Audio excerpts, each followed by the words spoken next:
Alright. So I apologize about yesterday.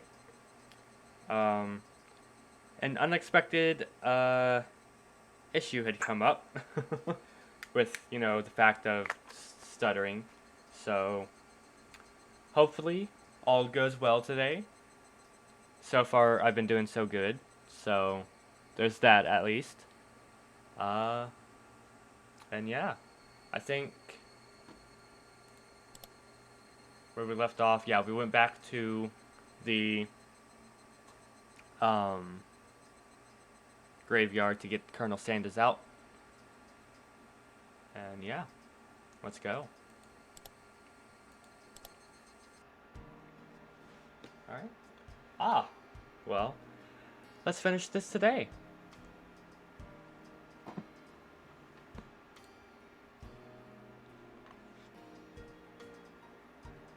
If we bust through this last beam, we should be able to pull him out.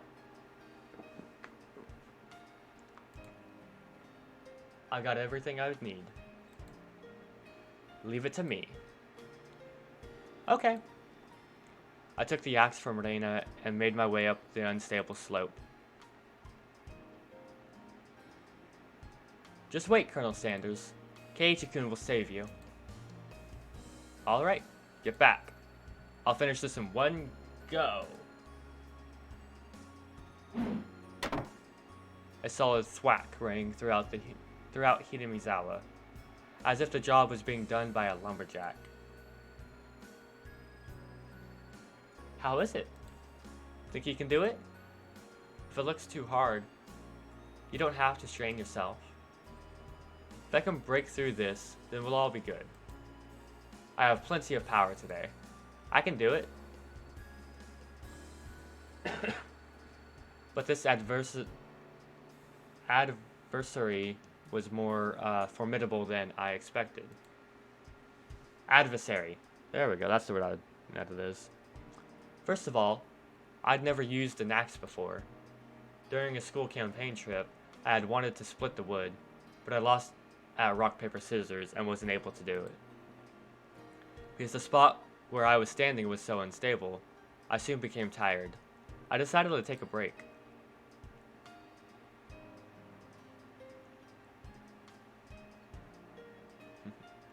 Lena had already spread out a tarp and laid down some tea and sweets.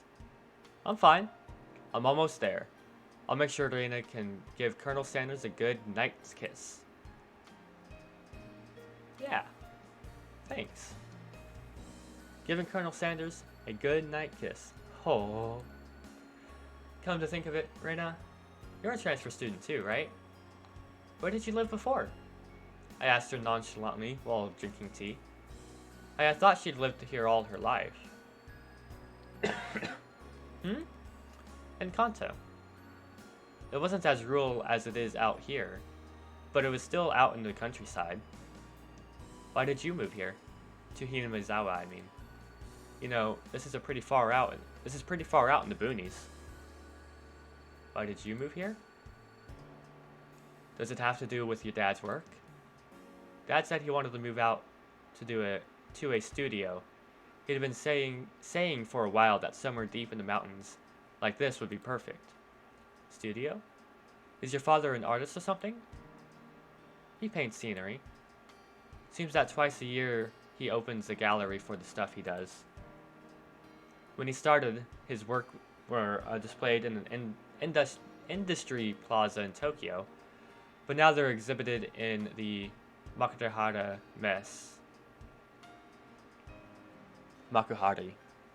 Sorry. He's determined to have them displayed in the Waterfront International Exhibition Hall. That's amazing. Let me see them next time. I also just want to point out that the fact that she dodged our question why she moved here and instead asked us and when we started talking instead. I was too embarrassed to tell her that I didn't really know what kind of pictures my father painted. Well, eventually I would. I picked myself up while giving some vague answers. But you transferred in the middle of the semester, didn't you? Wasn't that a hassle? Not really. I was getting bored of the city anyways. I was trying to get answers from Reina, but I ended up being the one giving out all the answers. Yep. With a bit of a wry smile on my face, I grabbed the handle of the axe and headed back to work. To work site, I guess.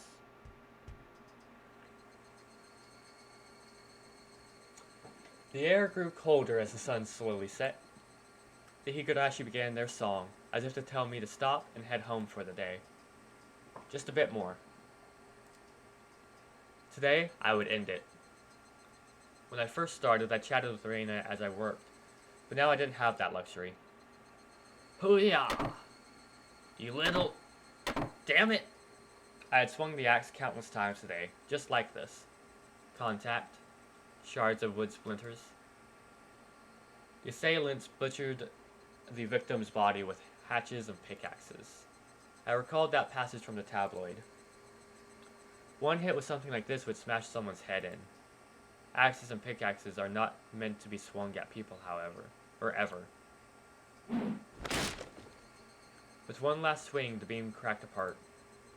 The weight I put behind the axe not only split through the beam, but smashed the statue's shoulder as well.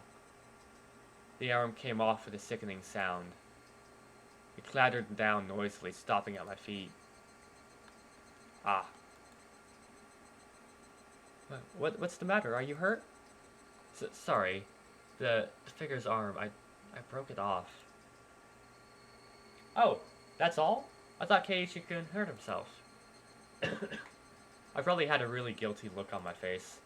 Reina said that without a hint of dismay as she smiled. We just need to tape it back on and put a coat over him. Nobody will even notice. I see. Let's pull him out then. Can you get that side? Okay. Seems they hadn't been able to find one of the arms, you see. I laughed dryly at how pathetic I was for considering the arm flopping down and rolling to my feet to be such a bad omen. Both Reina and Mion knew how sickening that incident was, so they pretended that they didn't know.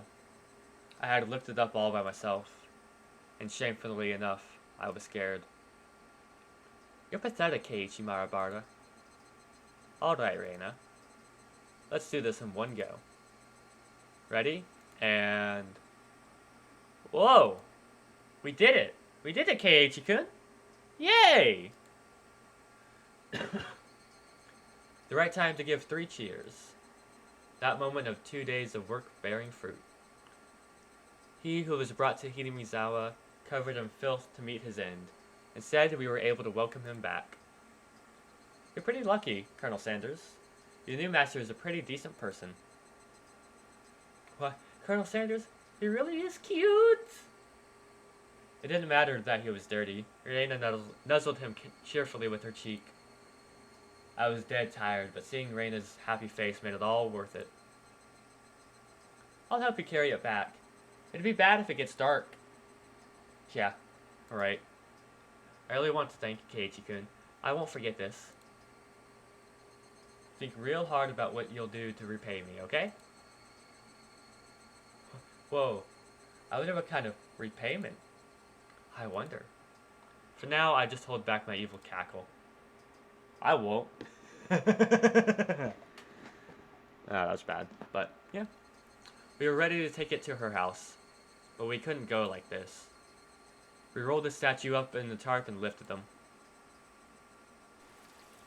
And so Jack and Jill went down the hill, carrying a human-sized bag and an unsheathed axe.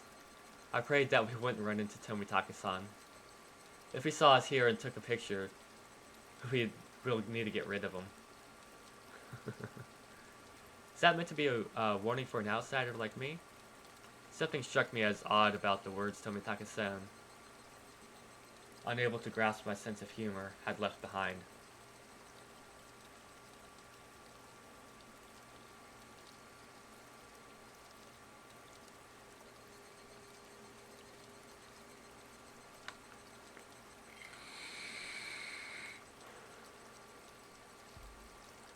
Ooh, new tips. What kind of name is Reina? What?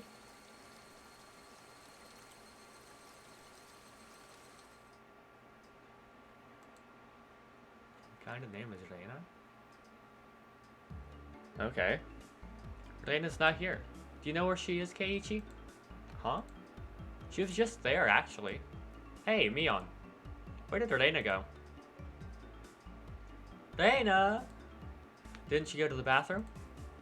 She did say that she's been having bowel troubles lately. I hadn't heard anything about that. Satoko, do you know where Reina went? Reina, you say? I just passed her in the hallway. Reina has class duties today, so she's off to water the flower bed. Ah, it was Reina's turn for class duty. That's very much appreciated. Reina, Reina, Reina. Upon hearing it repeated, a thought came to my mind. It was rude to say this about someone's name, but it was a weird name. It was like some foreigner's name. What kind of name is Reina, I wonder? What kind of kanji does her name use? Reina is her nickname. She has a proper name as well. What? Really? I was sure that Reina Rugu was her full name. Well, I can understand you making that mistake since we only call her Reina. She even signs her name as Reina. It's like it's her real name in school. I wonder what her real name is. Let's ask her when she comes back. Satoko and Reika-chan looked at each other. You don't need to ask her. We'll tell you what it is. It's the Rei from Ore and the Na from Nara. Her real name is Reina Rugu. Reina, is it? Huh. So it's read out as Reina instead of Rein? Okay. That's a pretty interesting reading. Reina. Reina. I guess that... yeah. No, that's not it. Reina is the correct way. Reina had told us. Oh, yeah, that's right. So, Reina... because it's not without the... it's without the I. Okay. Reina had told us that she wanted to call her Reina. So we call her Reina. Okay. Kei-chan. Reina is Reina, you know? Only stranger call her Reina. You get where this is going? I understood what Mion was saying. It didn't matter what her real name was, only what names we used between us. Reina Yurugu is Reina. She's nobody other than that. So I was thinking, if I had a nickname, would you call me by that? If it's good. So what do you want to be called? Con Man. What? Reina then came back into the classroom. One of the juniors near the door told Reina people were looking for her. What's this now? Who's looking for me, I wonder? Seeing that both Mion and I sneered. Balif Rugu doth show herself. Con Man, you're quite sinister. Ha ha ha ha ha. What is this? Keiichi-kun and Mi-chan are evil bailiffs? Or bailiffs? A con man? Damn you, Renanosuke Rugu.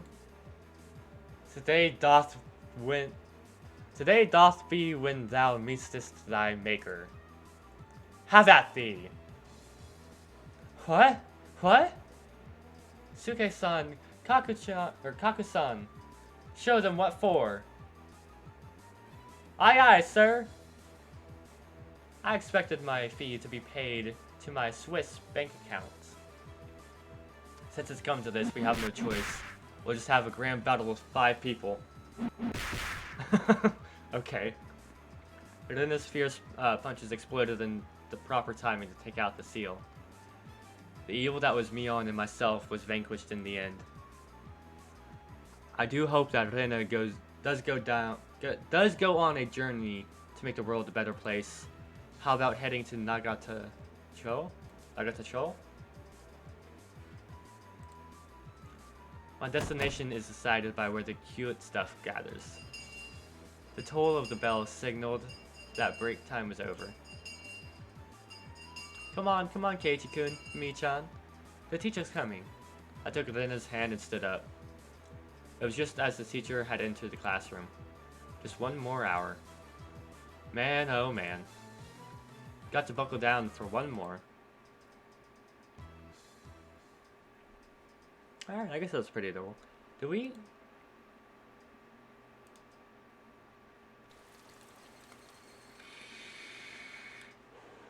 Okay. Just making sure that we did them all. Continue.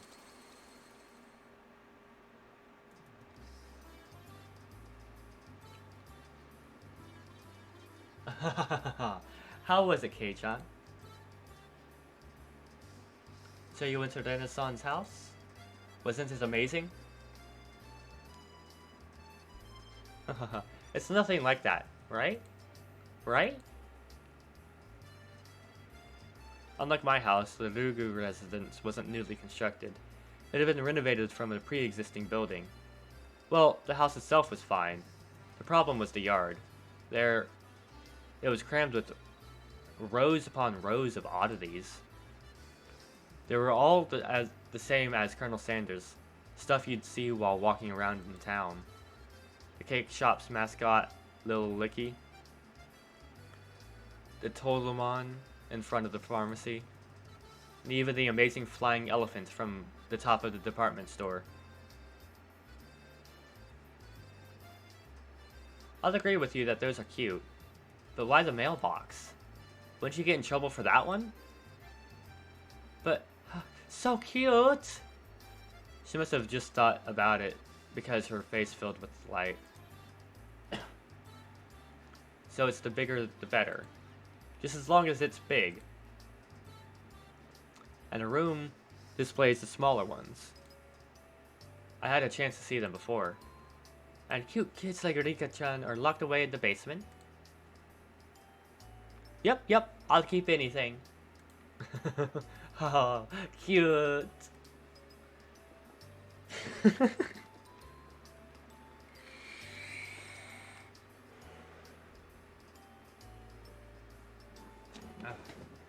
Hold on, let me get a little more comfy real fast. Wait. Grab a blanket.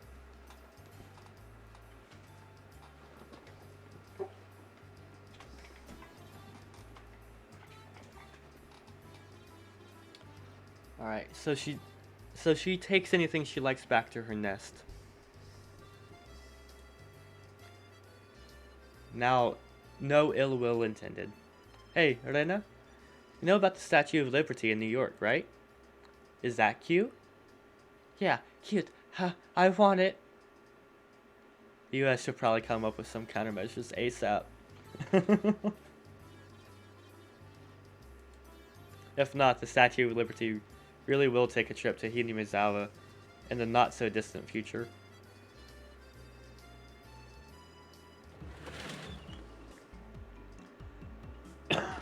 Fuck. My apologies for keeping you waiting. Rika-chan had returned. No fun being called to the staff room. Did you do something? How rude. Rika isn't a hoodlum like Keiichi-san. Nothing like that, Keiichi-kun. Rika-chan is a member of the festival committee. Festival? A school cultural festival or something?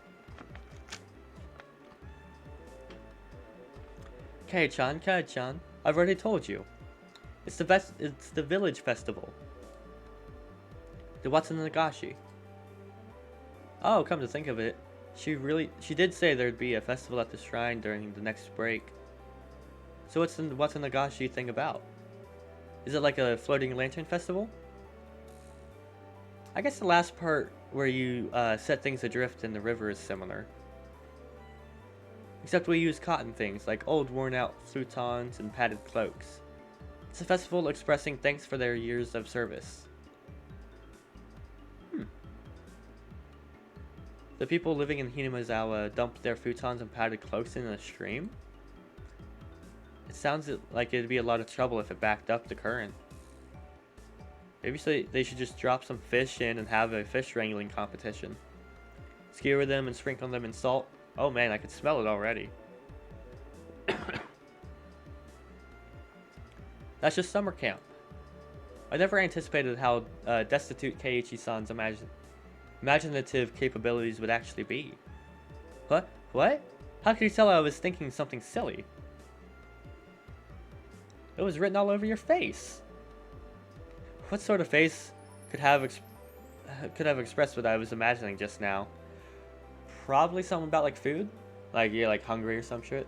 I'd be like, oh yes, that sounds so good. Dana demonstrated for me. I see. No argument there. I'm gonna leave the chair back a little bit more. Cool. Let's go. It's nothing fun like that, you see. But you should still look forward to it. Let's all go together. I'll come get you that day. I don't really feel like going to festivals unless someone asks me to. I wouldn't get bored if these guys were going. You won't get bored. We're doing it again this year. Mion's proclamation came as she looked at each member in turn. What was this all about? From the way Mion looked, it was probably a club's summer tradition. Okay. The Watanagashi 4 Demon Firefight. That sounds awful. What kind of name is that? I think it's a cute name though. I tried to object sharply, but since Lena looked happy about it, I decided it was pointless to fight. Look who's live. Hello, what's up, Daya? I got this cool new thing. It's called like the event thing. You got it underneath the chat. Hopefully it doesn't eventually like cover stuff up too bad, like in games and stuff, but if so, I could like probably end up moving it around or something. But yeah.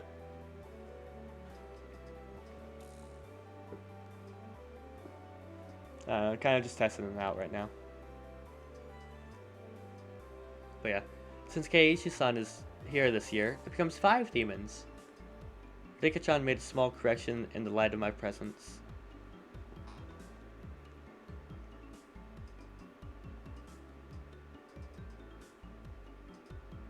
Man, you're forced to stutter in this game. Yeah. I mean, it's kind of funny because like I stutter all on my own. It's like, so it's kind of perfect because I would be stuttering over it anyways. So I think it fits pretty well, actually.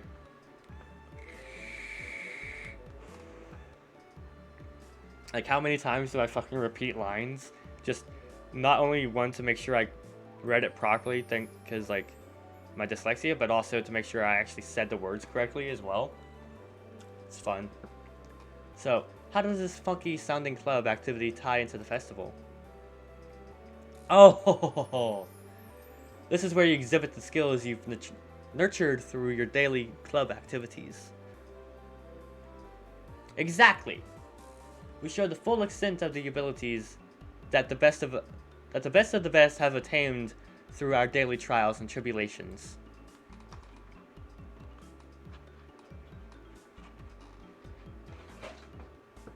Get that out of the way. But last year, the mayor got angry. So we need to make sure not to cause any problems this time. So basically we're doing club activities while checking out the stalls. Rika-san is the only one who explains things so they make sense. I see. So we'll be exhibiting on those busy festival grounds. Ardena was right. Of course, that would be a reason for the mayor to get angry. Aha, but it's lots of fun. That was the only point I did not doubt. It would be fine without or it would be, without question, fun. The day of the festival was drawing near. I wonder... Hold on. Let's see if I can do this. Hide text box? Oh, shit.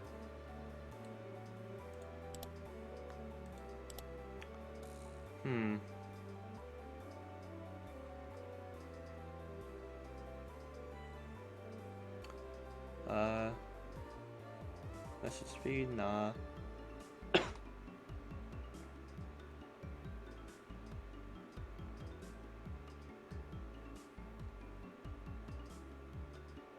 I was gonna see if I could change like the chat box size. Soon to date is a little brown-haired girl with red eyes. Just as an FYI, there's a S after the T for soon, in soon.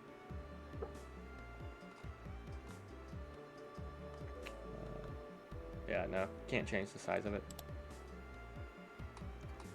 But you're talking about brown-haired girl with red eyes.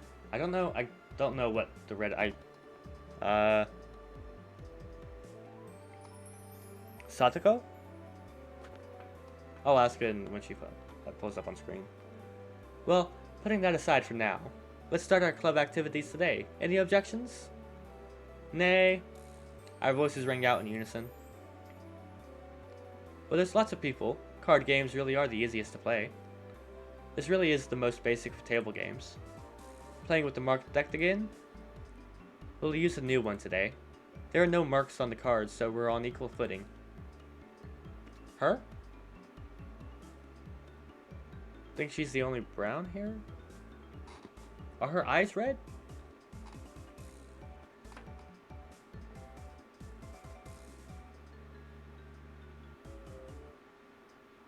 I guess I'll just take your word for it if they are. I wonder if that really is the case.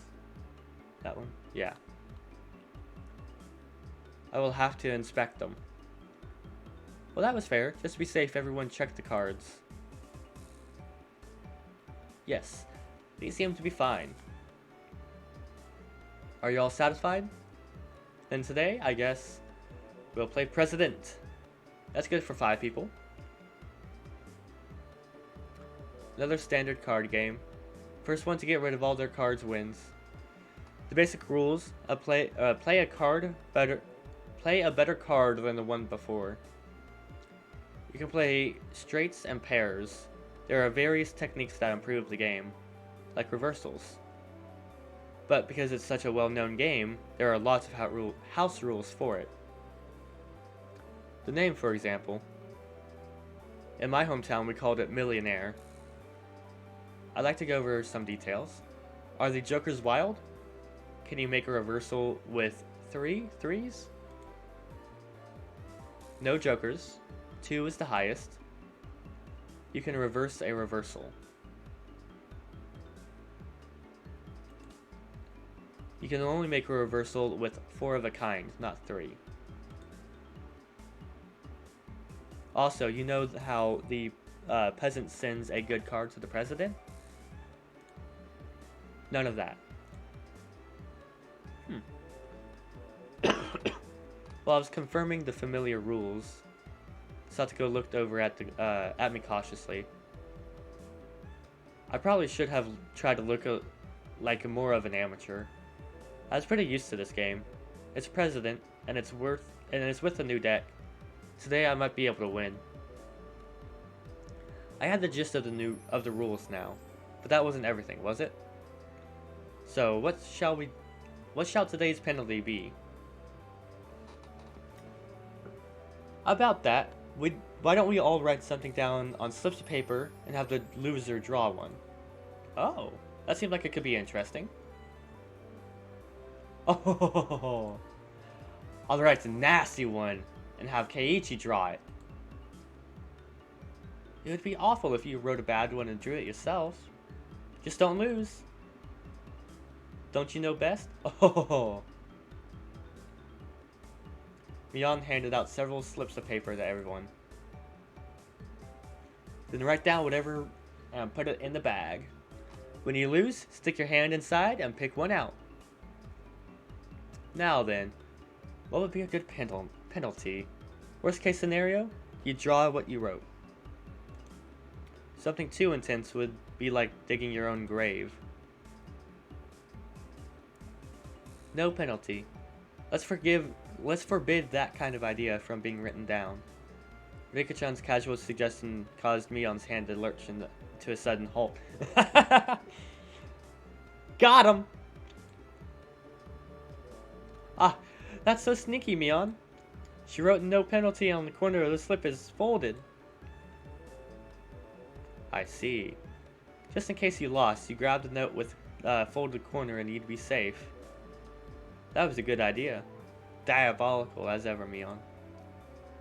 Rika-chan is quite formidable too, being able to see through that. I couldn't underestimate her even though she doesn't stand out. Everyone, don't write penalties that are too mean, okay? Nobody agreed to Reina's proposal. Everyone was ruthless. It's fine, Reina. Just don't lose.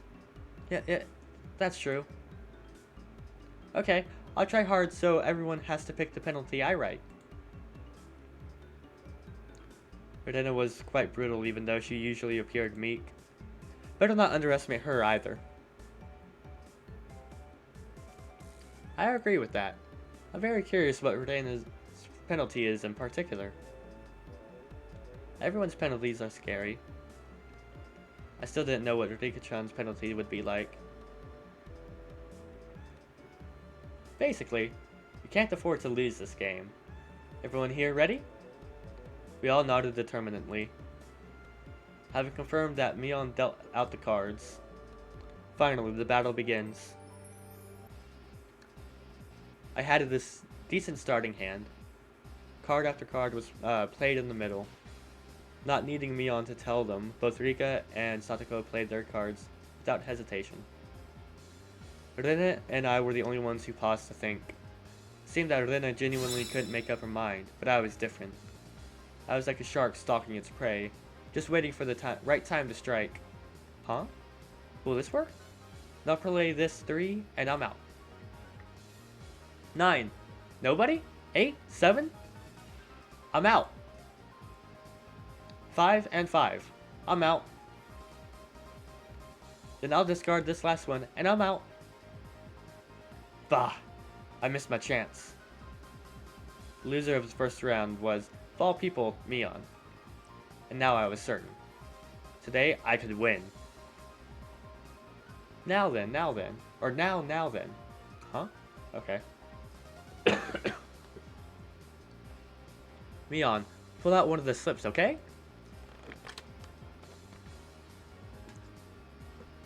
Mion, accepting her fate, scourged around inside the bag and pulled out one piece of paper. What? Who did this? Who wrote this? Mion quivered and shrieked. What is it? Huh? Reina was also surprised when she peeked at it. What kind of terrible thing was written on it? Pet the principal on the head. Hey, wait, how is this bad? Keiichi-san, do you not understand? The principal is balding and ashamed of it. Satoko yelled with a serious look on her face. But she wasn't as loud as Mion's shriek. What could it be? The principal is a martial arts master. He boasts about traveling around the world, perfecting his skills when he was younger. He switched to teaching after seeing the poor state of education in Japan after the war. He was inhuman. Pet that guy's head? As a club president, there's no way I can set a bad example by refusing. Oh yeah!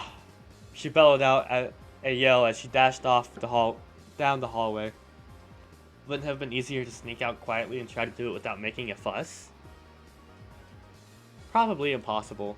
They say he used to hunt sea slugs just by sensing their presence. The fuck is a sea slug? I could do nothing but wait with bat. Huh? Bated breath? I guess?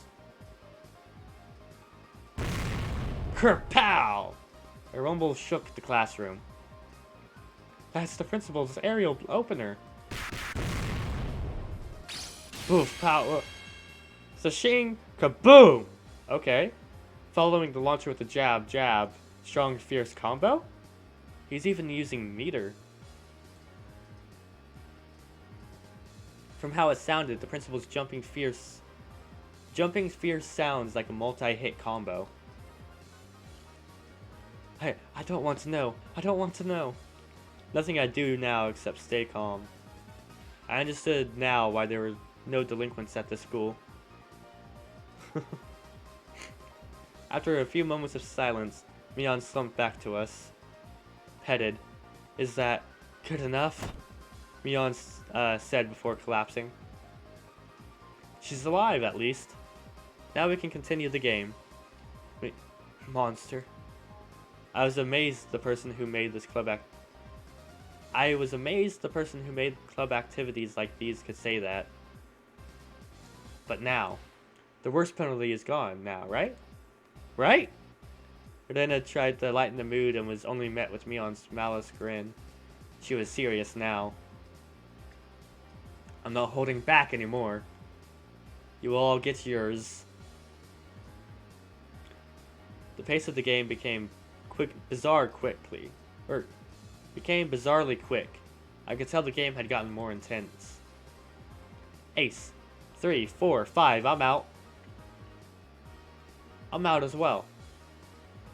Heh, I'm out too. 3, I'm out. I'm now out.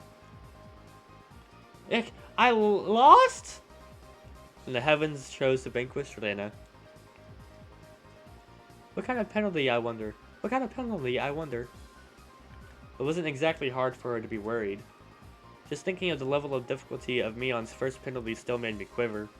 And so, the penalty she drew with trembling fingers was... The heck was this? Squeak like a maid? Huh? What? What is this? This one, what do I need to do? So basically, it means that you have to use the same expression as a maid? Oh, okay, master.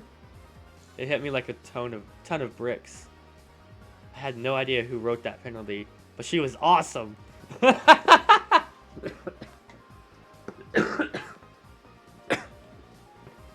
Oh. Nana, can you shuffle the cards and deal? Yes, master. Ah, I could just die right now. Anyway, let's continue. Right, Nana? Yes, master. The eagerness to which I was goading Erdena into addressing me as master was downright impressive, but I do say so myself. Oh, I love it. Hoo-yah! I won't lose anymore, I'm out. I shan't lose either. I'm out. Then with that, I'm out too. I can't believe it. Is it Elena's loss again? Elena again? What kind of penalty would it be this time? I was delighted by the mysterious sense of anticipation.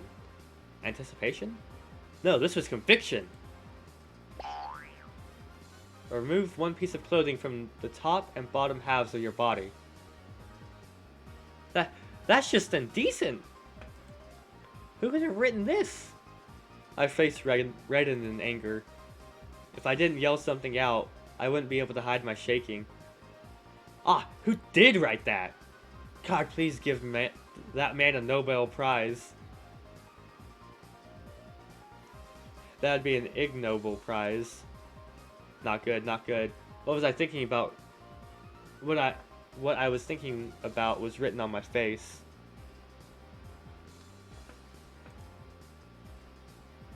Oh, Michan? Then begged Mion with teary eyes, but everyone knew Mion's answer already. Nope, nope, I won't go easy on you. You lost, so take it like a man. Understood, master. I'll undress. What? I looked around thinking someone else would probably stop her. Of course, I wasn't exactly trying to stop her either. Then I heard the rustling of clothing. The sound of her skirt hitting the ground sent my heart racing. Is this fine, master? I looked away like a gentleman. With these club activities, you needed to be ruthless after all.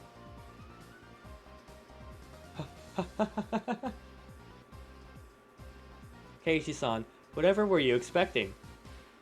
Certainly we would not have her strip if she weren't wearing her PE clothes underneath. Satoko poked fun at me, but right now I can't hear it. Not bad, Keiichi-chan. This old man never even thought you would go after her like that. You've got it wrong. I didn't write that one. Master, didn't write this one? Her squirming around in her PE clothes made it impossible for me to not feel anything. Calm down, Keiichi Maribata. Mion probably wrote that one and planned to go after me as I panicked. You can't fall for her trap after knowing it's a trap. Clear your head. Calm down and assess the situation. We got this! I was determined to think my way out of this. And the answer was quite simple. I win! I then became a god. I, who had already entered the domain of godhood, but would dare stand in my way. It was like they were pulled to me magnetically. I was picking up aces and twos like nobody's business. Ick? How could my luck of the draw be so bad? Satoko lost, right? I'll draw the penalty. Speak like a little sister. Ugh. Oh, speak like a maid. Not squeak like a maid. Oh my god. I just now realized I had said that wrong. I mean, I was confused when, like, she started, like, speaking like a maid. I thought she was just gonna, like, screech or something. I don't know what the fuck. Fine. Oni-chan. Yes! The pleasure of making this rat disgrace herself. Ugh. This old man loses again. Mion's lost, right? I'll draw it out. Wear a girl's school swimsuit. No! That's the one I wanted Kei-chan to get. Yes! Mion's despair was like sweet honey. But, Master, I lost again. Or then I lost? I'll draw it for you. Let the person in first place rest their head on your lap. And this outfit, Master? Yeah! She's not wearing her skirt, so it's her bare legs. Let's go! Thigh gang, rise up!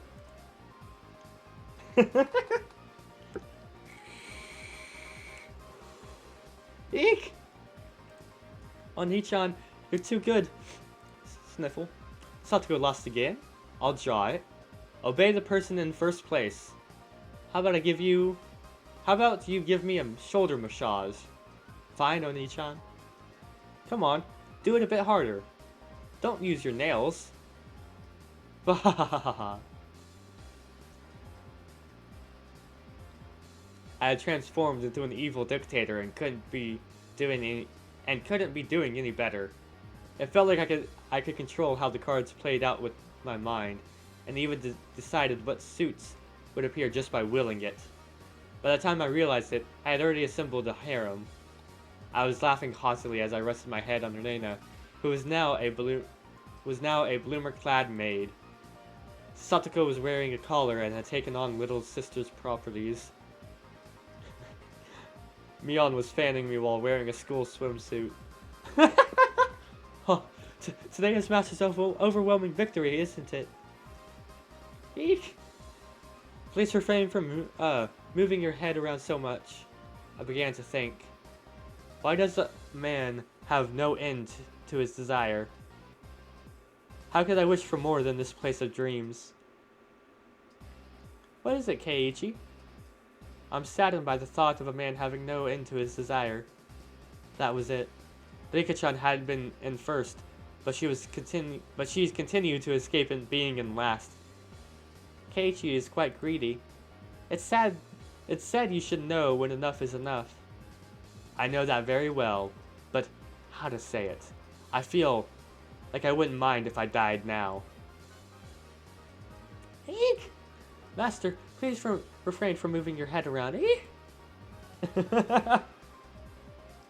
You say you wouldn't mind dying. Then that could be arranged. Rika-chan said it in her usual calm manner with a cheery tone. That was undoubtedly a declaration of war. Go, Rika-chan, go! Take him out!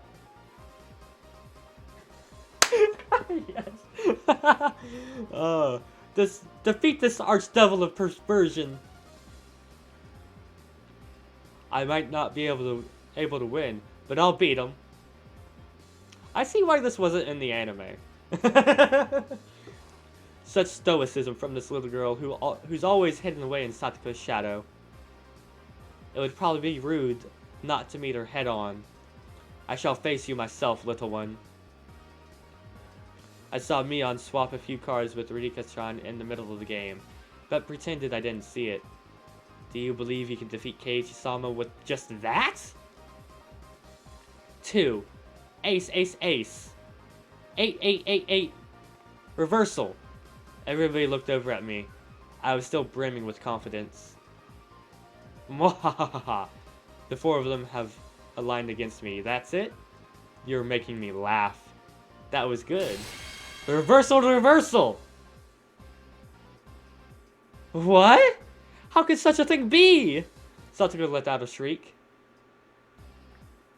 Mwahahaha! You simpletons! Using up all 4 of her cards before calling a reversal left Rika-chan with no good cards. She was defeated soon after. I lost. Mwahahaha! Finally, you fall into my clutches! Now I'll pick one out. Oh-ho!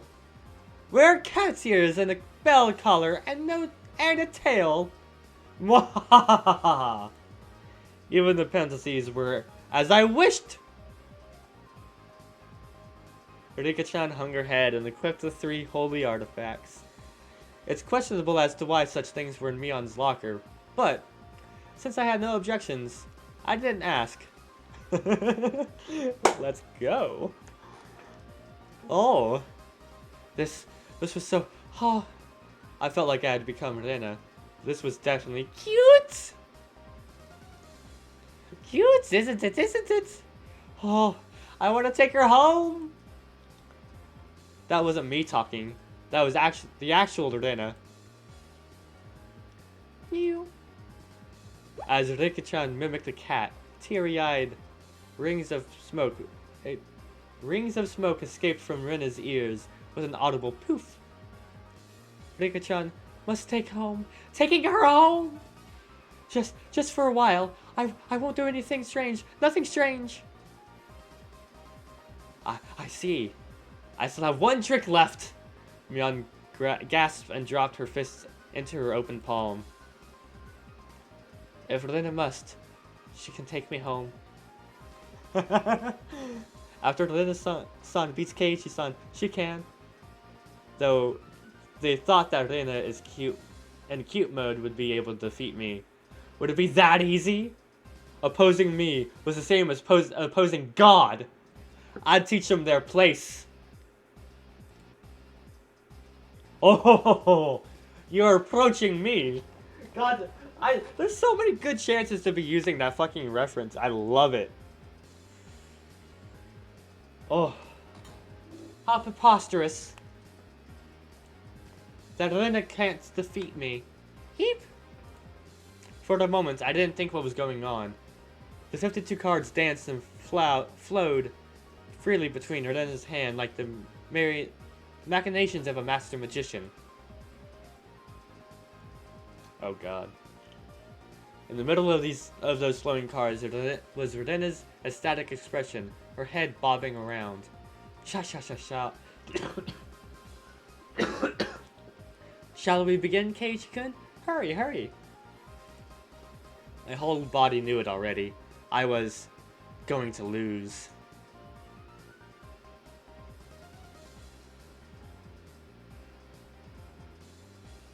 No play? Nothing to play, Kei-chan. Then with this, I'm out. Everyone cheered. I was spent. Whew. I've got no regrets. God, thank you for letting me dream a little. Now then, I'll take one out. Keiichi-san's penalty. This is it! Everybody peeked at it in unison, gazes flicking between the text and my face. All day today, I did as I pleased. I'll do whatever it is. What's on there? All. Huh? Every penalty up until now. What the heck? Keiichi-san, should you not be speaking like a little brother? Yes, One-chan. Ugh. Oh, well, this is quite addicting. Next, I'll have you rub my shoulders.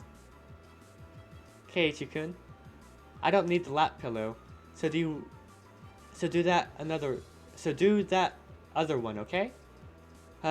Yes, master. Oh, Keiichi-kun, that's so cute. Say it again, say it again. No, please scare me, master. Brenda passed out with a squeal, blood spewing from her nose like a fountain. My dignity was being trampled more than a communal doormat. Next is from this old man. I'm going to have you fan me for a good long while, you know? Foosh, foosh. Oh, almost forgot. You need to wear this, don't you? The school swimsuit. Huh? This is for girls! Can't I wear the one for boys? It was clearly written here, wear a girl's school swimsuit. As you can see, Satoko was like a lone shark. Actually, me trying to escape reality as humanly possible was pretty adorable if I did say so myself. Oh, as fast as possible. But, whose school swimsuit am I going to wear? If I were wearing one of yours, you wouldn't like it, right? Ah, this old man doesn't care about that kind of stuff at all. I think of it as a little benefit. I'm not in shape, so I think even Keiichi-san can fit into it. The executioners surrounded me, wagging their fingers. No, no, no, no, no, no, no, no! My first thought, it's tight around the waist. Second thought, the chest area was pretty loose. Third thought, the crotch area was... oh. Keiichi-kun is bending forward. Cute, cute!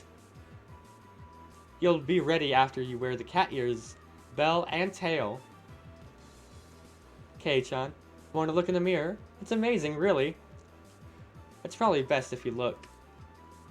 The stern scientific calculating nature mixed in with her fascination made Mion very scary. I would like to respectively decline, master. Your ensemble is complete. If only we could send you home dressed like that. I kind of want to see what it looks like. Just like the combination of everything. Then, is this enough? I'll change and... While I was saying that, Mion placed her hands on my shoulder, and Rika slipped up behind me with a sound. Not yet, Keiichi. There's still the first penalty left. And this getup? Rika-chan patted my head without saying a word. Oh! Oh, shit!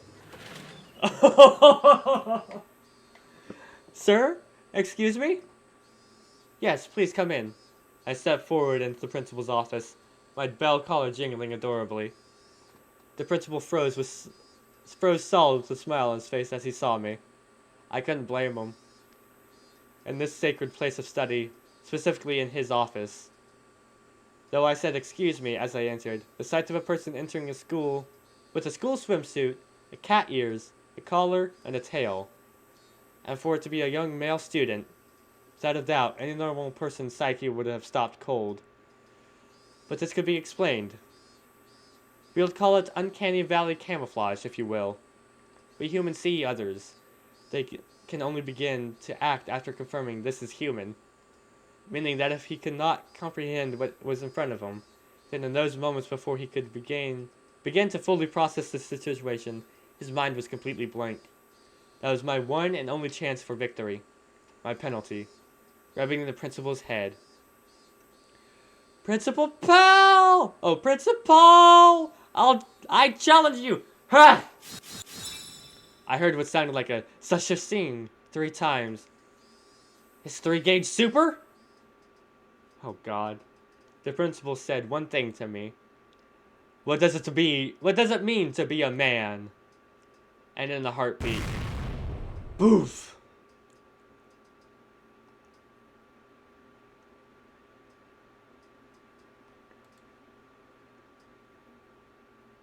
That tremor resounded throughout the Hinamizawa's twilight.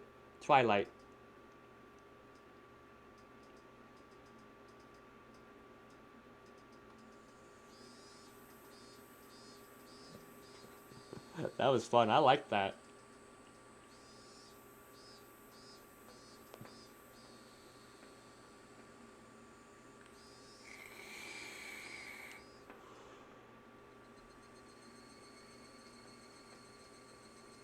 Rena was given permission to caress Rika-chan's head as much as she wanted, so they headed home together, very pleased.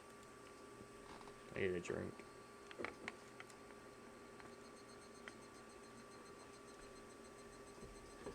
Once again today, it was just Mion and I going home. Man, that was intense. I didn't know Kei-chan was so good at president.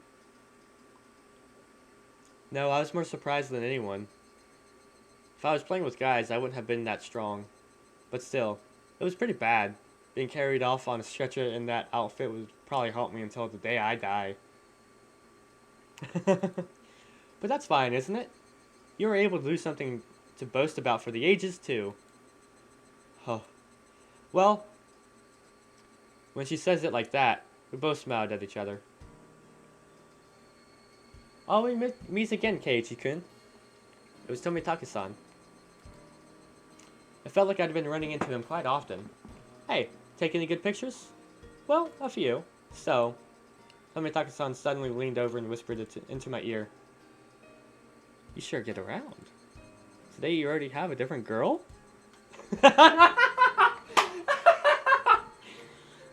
Yeah. Oh, you should have seen earlier, my guy. It had all the ladies. It's not like that. No need to hide it. It's important to get lots of experience when you're young. Yes, I like this guy. Because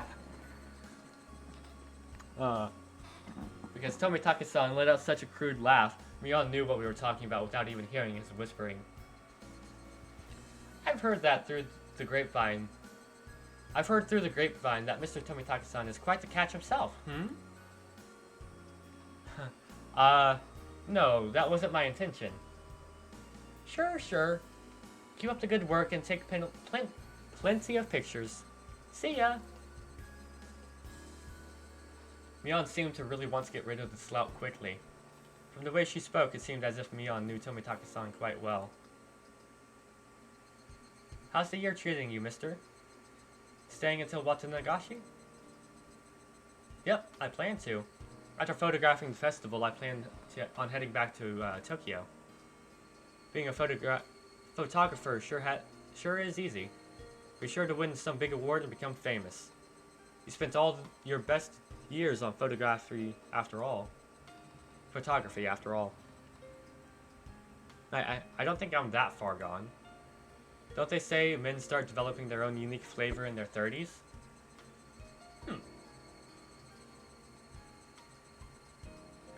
What does it matter what you taste like? That's so gross. Oh, look at the time. I need to get back to the inn before it gets dark. Tomitake-san began to take his leave with a dry laugh.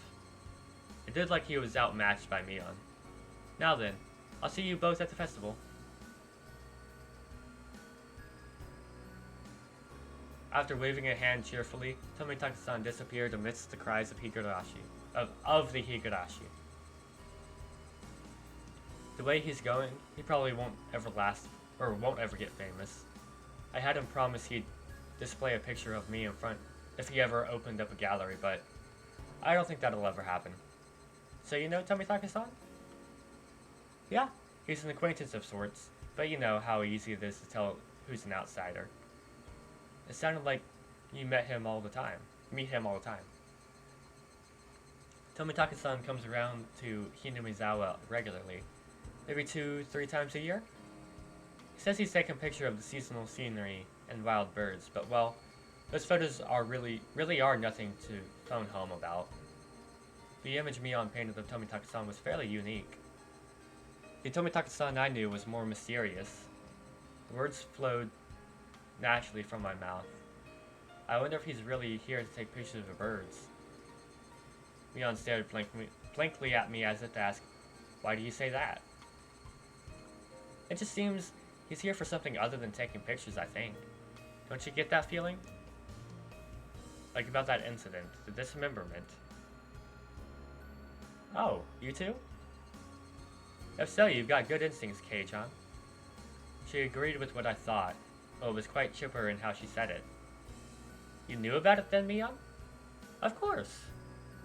You might be able to pull one over on everyone else, but it can't fool this old man.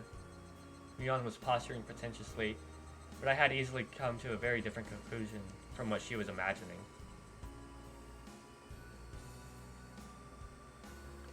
It felt like all apprehensions I had about Tomitaka-san disappeared, lifting a burden off my shoulders.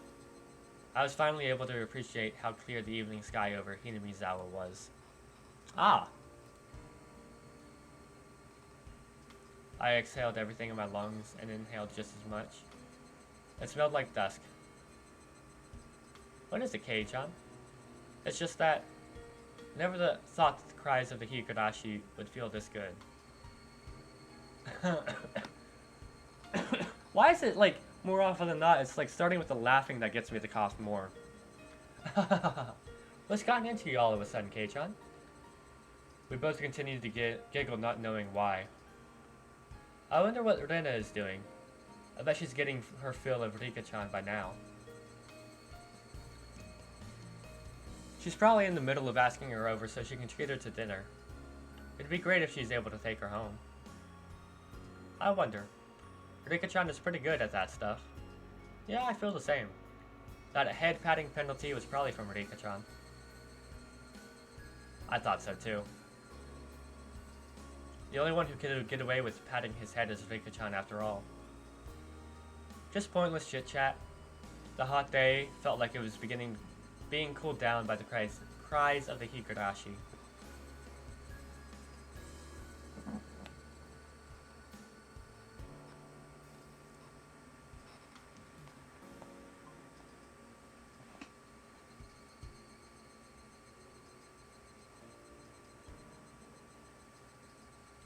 You received new tips.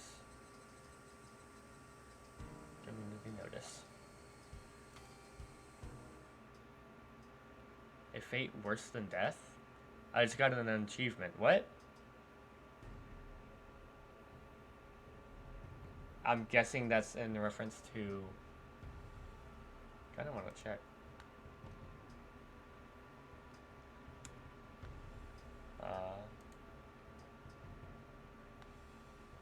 Have your luck run out?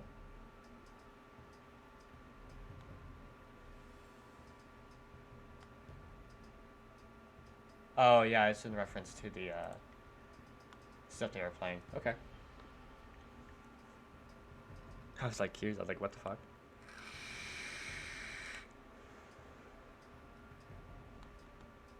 Alright, community notice.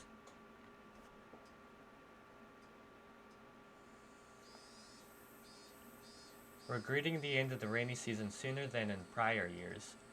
On this day, when it feels like summer will soon arrive, I'm pleased that everyone is in good health. The season for the Watanagashi is finally upon us. I believe the assistance of the town council will make this a wonderful festival. I also wish to ask for the assistance of everyone in regards to a few things. 1.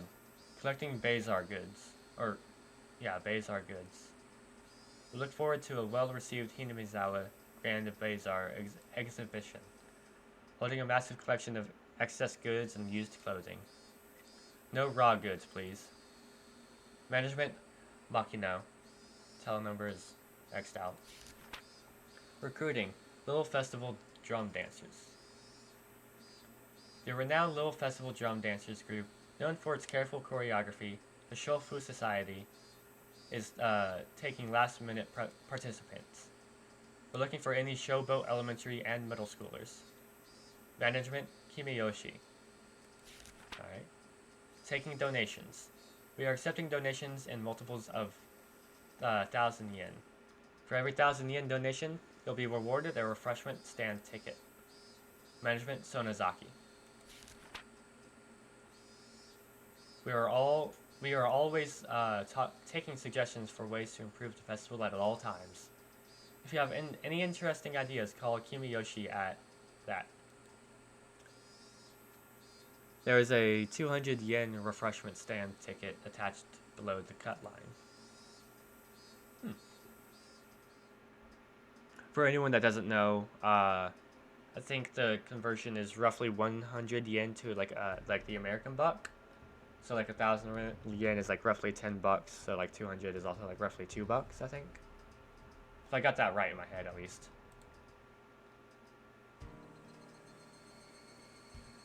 All right, let's continue. Is it festival time, or what? A few days has passed since the incident. During that time, either Mion was busy or Rika-chan had to help with the festival preparations, so we couldn't get everyone together for club activities.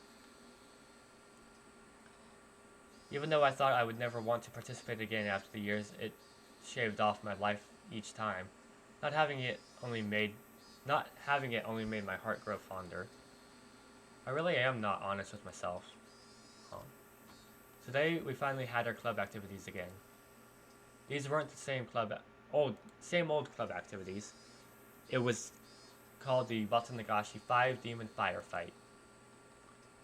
That is not a tongue twister at all. Totally not. Nah, what are you saying? Alright. And it was one of the biggest events in the club. Keiichi, does this yukata still fit you? Can you try it on for a second? Mom pulled out an old dusty yukata. Nah, I don't need a yukata. Those are embarrassing, so I'll just go in my normal clothes. But this is a festival, wear it, okay? Reda and the others said regular clothes are just fine. If I was the only one wearing a yukata, it would be even more embarrassing. I put on the same old vest as usual. I'll be going with Rena and the others, so you don't need to worry about me. Is that so? I'll be going with Dad when he wakes up. Dad let out a loud snore from the sofa. From how it looks, he must have pulled an all-nighter last night. He just finished sending in his manuscript, so he might not wake up for a while. Seems my dad writes for art magazines sometimes too. I've never read it though. I wonder if my dad is a really famous artist. Since his own son is saying something like that, I can't imagine he's selling all that well. But he's able to feed a family of 3, and my life isn't exactly full of hardships. It could be that he's some master painter and I didn't know about it. Ding dong! Oh, it just plays the sound effect anyways. Keiichi-kun, are you home? Uh-oh. It was already time. I didn't want them coming here, so I was planning on leaving early and waiting outside. Oh my, it's Lena-chan. Thank you for always looking after Keiichi's... Ah, ma'am. He's also been looking out for... Why are you blushing just from meeting my mom? Don't get all flustered. It really doesn't feel right. Let's go, Lena. Since Rena would continue to space out if I left her here, I grabbed her hand and dragged her out. Rena-chan, look after Keiichi for me. Huh? Yes, ma'am. Even if it means I must sacrifice myself. Then why don't you do it right now? She waved back even as I was dragging her away.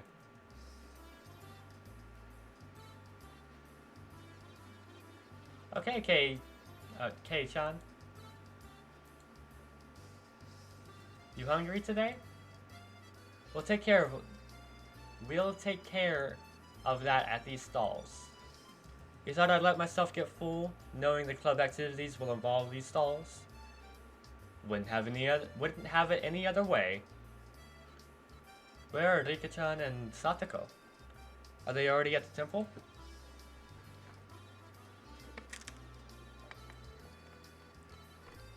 Yep, Rika-chan's a festival committee member after all. Satoko-chan is probably with her as well. I see. Alright. Let's go make some noise today. Yeah! We were already in high spirits with just the three of us here.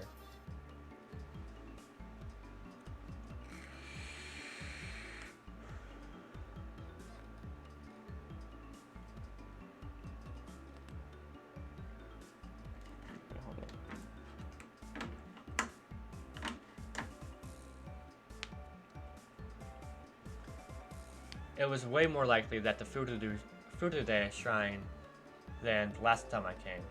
Or lively, not likely, than I came. Far exceeding my expectations. Throngs of people were crammed between rows of market stalls lined with colorful paper lanterns.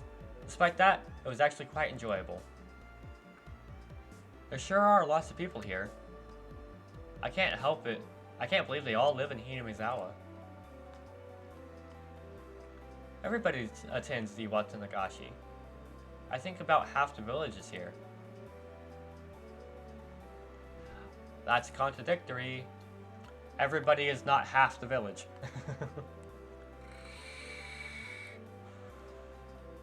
It's not just that. Municipal... I don't actually know how to say that word. I know it, but... Municipal and youth councils from neighboring towns and villages advertise this event as well. That's right. There aren't that many students at our school, but there's a lot of kids here today. It doesn't feel like a festival unless there are kids running around after all. That's true, I agree. Ah, hello and good evening. These two knew everybody we came across. Of course I greeted them as well, but I still wasn't familiar with everybody yet. Oh, Rena-chan? Thanks for the food you brought me a while back. My son loved it. He said it was delicious. Ah, it was nothing at all. I'm glad he liked it. Say hello to Kasumas-kun for me, okay? Or please? Hey, if it isn't Sonozaki Ojo-san? Oh, Ojo-san. Sean. I'm in charge of a stand again this year, so make sure you come visit. Pops, have you gotten fatter? You'll end up having a heart attack with a gut like that. Oh, this kid here is new. Are you one of her underclassmen? He's one of my members. An up-and-coming hopeful. If you cross him, he could crush your stand in one night. You've got little Missy's seal of approval, I see. Hope you take it easy on me. As you can imagine, Mion was chatting away with the old guys running the stalls. Michan really is energetic after all. She's really popular with the older men. I think Renena is pretty popular too, being cute and all. That was, of course, so long as her little condition didn't flare up. But as long as she's blushing quietly, she's pretty cute. I'm popular with some people? Really? Really? With some people. I evade giving her a straight answer by roughly tousling her hair. Okay. The keepers came all the way from town. It's not really a festival without them, after all. So we're going to mess with them now? I don't care what kind of match it is. I'm going to win it. Oh yes. I'll try too.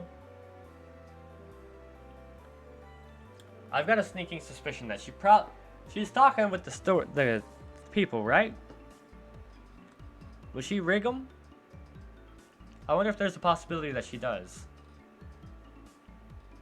Hey! You're all very late. It's unacceptable to keep a lady waiting, Keiichi-san. Oh, my bad. So where is this lady I've kept waiting? What? What did you just say? Alright, Satoko was in top form as well. Seems she was all excited about being able to get everybody in the club together for the first time in a while. Oh, Rika-chan, cute! Rena let out an elated sigh. It seemed that the real lady had made her appearance. Oh, that's fucking adorable. Good evening, everyone. Good evening to Keiichi-san as well. Woo! Looking good. Looking sharp again this year. Cute! I'm gonna take you home. Rika-chan was wearing a Shrine Maiden outfit. Yep. Rena's little outburst was completely understandable.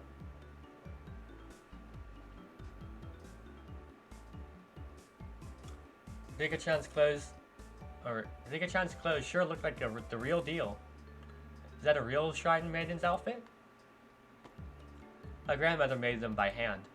They're quite authentic. Rika-chan has an important task to do at the end of the festival, so she's wearing this. I see. Rika-chan was on the executive committee because she performed all the Shrine Maiden rituals for the festival.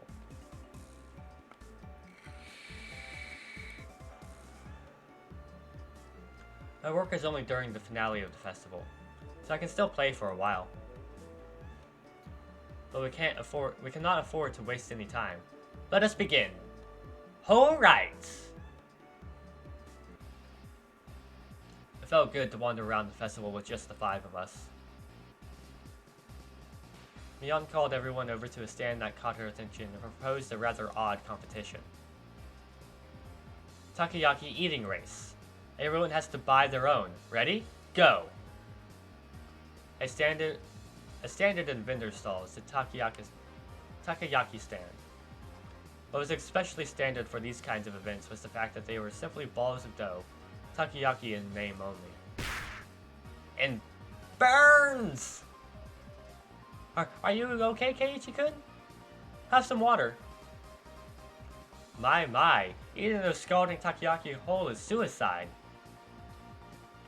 I guess the trick is to buy the ready-made ones that have been left there for a while. They really don't taste good. I've always wanted to try takoyaki. The stall next to it was a shaved ice stand. It was still a bit too early in their season for that, but right then it didn't matter. Let's do shaved ice this time. It's a shaved ice eating race. Ready? Go! Shaved ice eating race? I can't. As long as you can melt it a bit with your body heat, then it's it's so cold! Not smart. This old man ordered it with plenty of syrup. It'll melt quickly when it's mixed up. These stooges were too late. The moment they chose to tackle it head-on was their downfall. Whew. Finished! Kei-chan is done? That was too fast. It couldn't be. Keiichi-kun, you didn't add water from the goldfish tank behind you, did you? That can't taste very good. Next to that was another old favorite, the cotton candy stand. Why don't we do this one next? Of course, it's a speed eating contest. Hey now, how do you eat cotton candy quickly? How? On Satoko's mark, Mion, Satoko, and I all compressed the cotton candy with our bare hands. The time it took to stick the whole thing in our mouths? 3 seconds. I expected Satoko to figure it out, but I didn't think Kei-chan would too. I can't have you treating me like I'm a newbie forever, can I? It won't taste very good. Ridika-chan had also crushed it between her hands and stuck it into her mouth. This is probably the only place in Japan where people eat cotton candy like this. I think only Rodena's cotton candy was happy with how it was eaten. But it felt like we'd end up doing stuff like eat noodles through the nose contest, or human water pump at the goldfish scoop, at the rate things were going. This old man will probably still win too. I am simply no match for Mion-san when it comes to eating repulsive things. Yeah, seriously. What's up with you guys? Are you telling me you don't want to have a blue Hawaii-topped yakisoba eating contest? Shake, shake, shake. Both Satoko and I shook our heads in unison. Can we have a game that doesn't involve food this time? Can we? Redena's proposal was a godsend. It was about time we played a different kind of game. It also seemed like neither Redena nor Rika were any good at speed eating, nor gorging themselves. Okay, Redena, I'll let you pick out the next game. Anything is fine.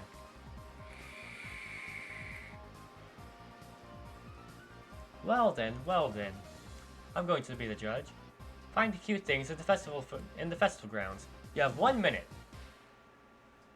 Fine by me. I know exactly what Redena likes. Alright, I think I can win with that. Ready? Go! Oh? Why aren't Keiichi-kun and Rika starting? Why not? Mion and Satoko dashed off madly, but Rika-chan and I calmly stayed right where we were. Could it be? You've already found it? The cute thing? We've already found it. Keiichi too. Yeah. What is it? I can't wait. My guess? Rika-chan in that outfit. Both Rika-chan and I stood motionless for these few moments before Mion and Satoko returned. This is probably the first time we've gone head-to-head like this. It will be the first. Rika-chan, you expect to win with that, huh? I am a member of this club as well. Win by any means is society's third rule. Rika-chan sneered to the best of her ability. You're on. Oh, so it's not gonna... Oh yeah, that's right, they're going against each other, so... Okay. Well, I'm excited to see what they're gonna pull. Both Mion and Satoko came back with their own plans of attack stuffed in their arms. Okay then. Let's go in order. Let's start with the club president, Mi-chan. Too bad, you guys. I'm ending this now! This old man brought this! Where did she get those? They were old tin diamond-shaped signs. Pleb curry, snake oil incenses, and oronomen. See?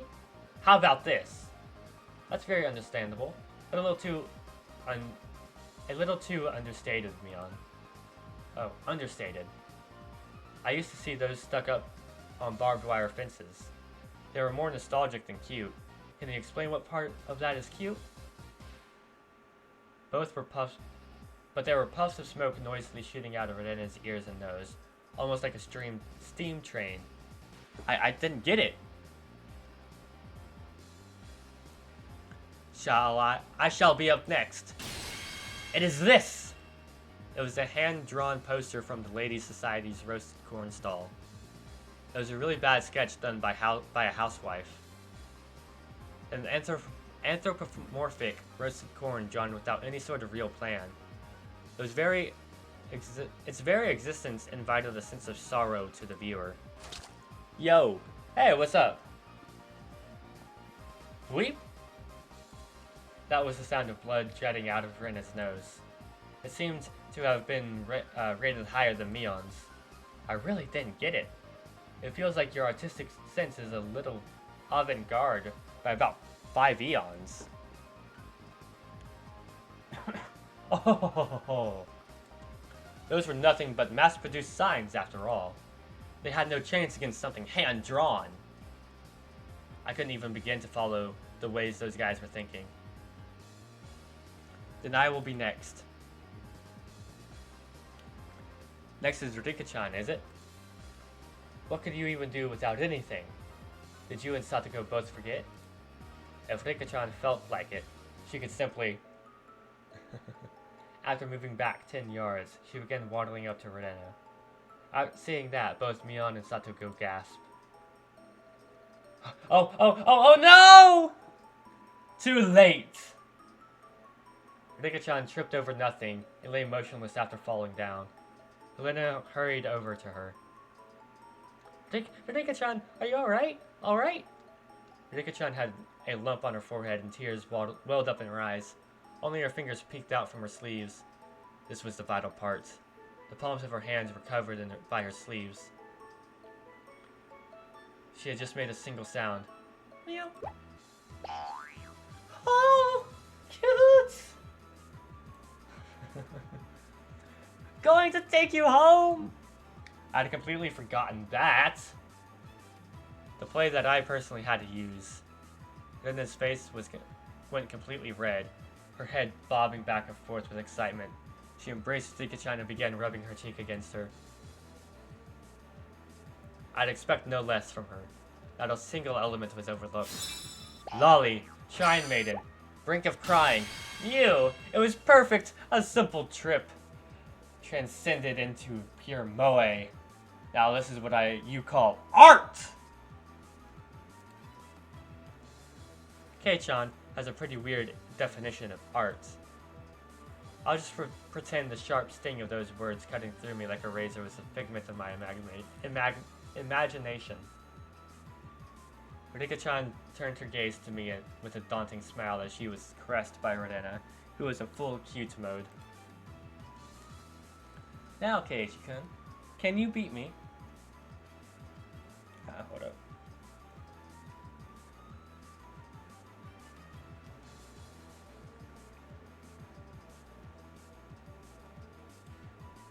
That cold smile is frightening, Rika-chan. It must be just my imagination, but I see a demon inside her sometimes. So what happens in the 40 minutes I've been gone? One, you missed an excellent scene in the school where they were doing club activities. Basically they were playing like the card game, and they all written down like punishments on slips of paper and put them in the bag. And whenever somebody would lose, they would have to draw the card out, or like get the paper out and do the punishment. The list went from one having to pet the principal's head, and it was bald, ex-trained soldier, so he beat the shit out of somebody who tried to do that. That was the first one. Mion got that one. Next was Ordena got the one to speak like a maid. And then also, oh no, first she had to strip. So she was in her like gym clothes that she had on underneath, a t-shirt and under like bloomers. Then she also ended up having to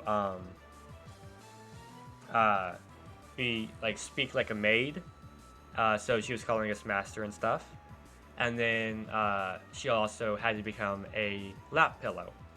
And then, oh yeah, also Mion had to be in her swimsuit. Other than that, I don't think there was anything else for her.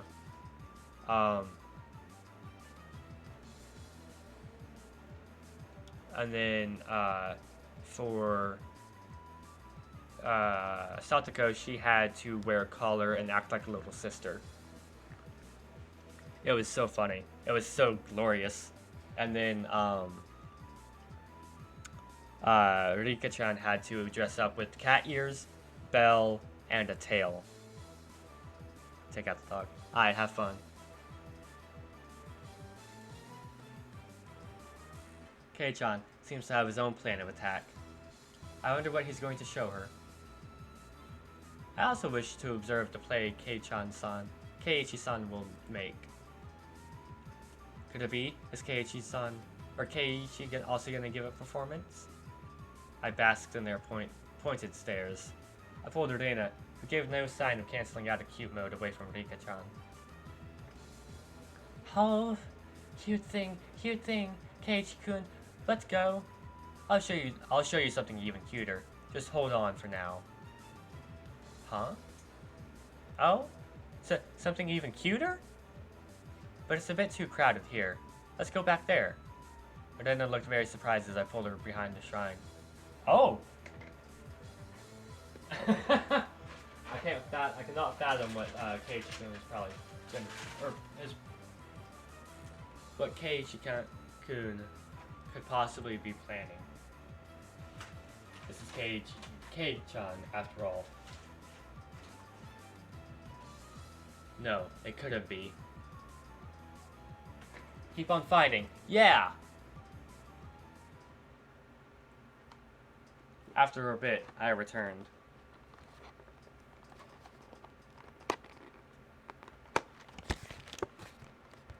And after that, so did Rena, dragging her feet.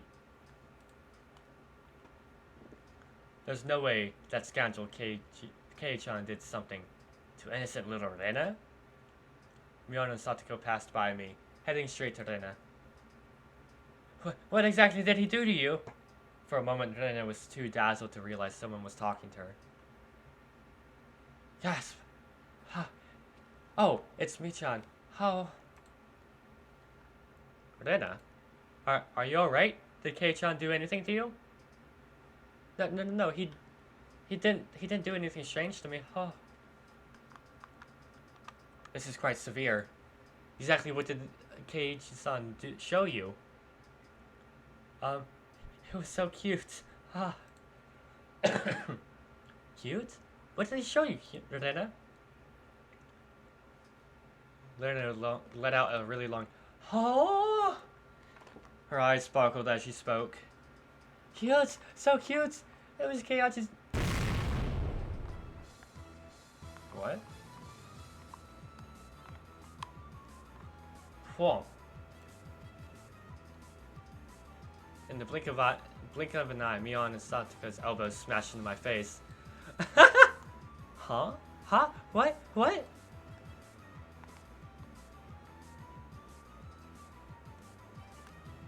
Ah. Okay, hold up. I'm trying to open up the dipping sauce from my KFC. Or not KFC, Chick-fil-A.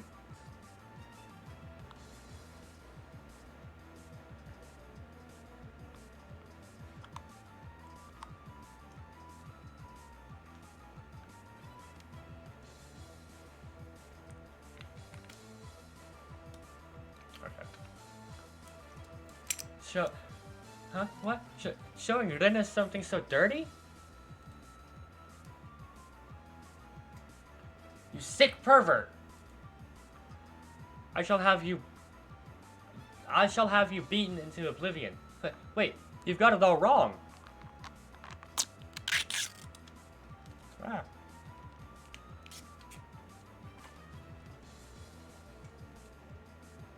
A dark billowing aura flowed from Mion and Satoko. It was no good. They're gonna kill me.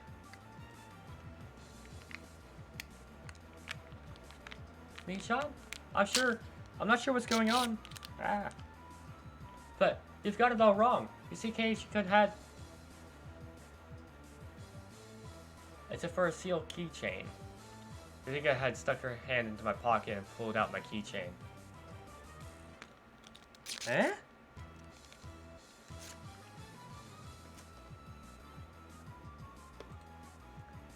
He said he made it long ago for one of his summer school assignments. He said he doesn't show it to other... It doesn't show a... He said he doesn't show it other often because it's embarrassing. I don't get that wording. Translation issue, I guess? Yeah.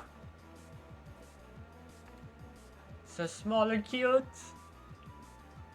He tried his best to make it. It's so wonderful. Oh. Oh! This old man thought you meant it was Keiichi's cute little fur seal.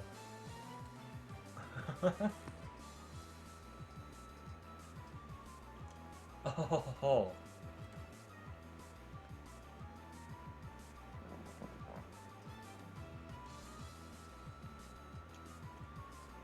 I'd expect no less from Mion-san.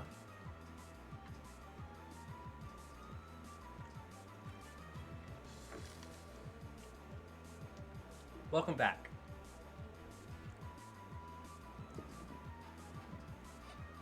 Ah. You misconstrue things in the wildest ways. Stop eating? No, I'm hungry, okay? Or can, like, you all hear me, like, chewing? Because if you can hear me chewing, then yeah, I'll stop, but... Because that's kind of weird.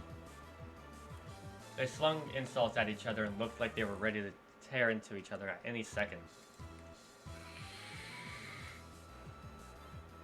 Unless I'm doing ASMR. I mean, I'm down for ASMR. I beg of you. If I'm in the clear, would you mind getting off of me? We were interrupted by the flash of a camera. Hey guys! You all seem energetic as usual. It was Tomitake-san. As I lay crumpled on the ground, Mion and Satoko continued to bicker above me.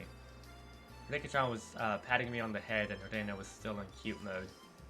It's probably a lively scenery.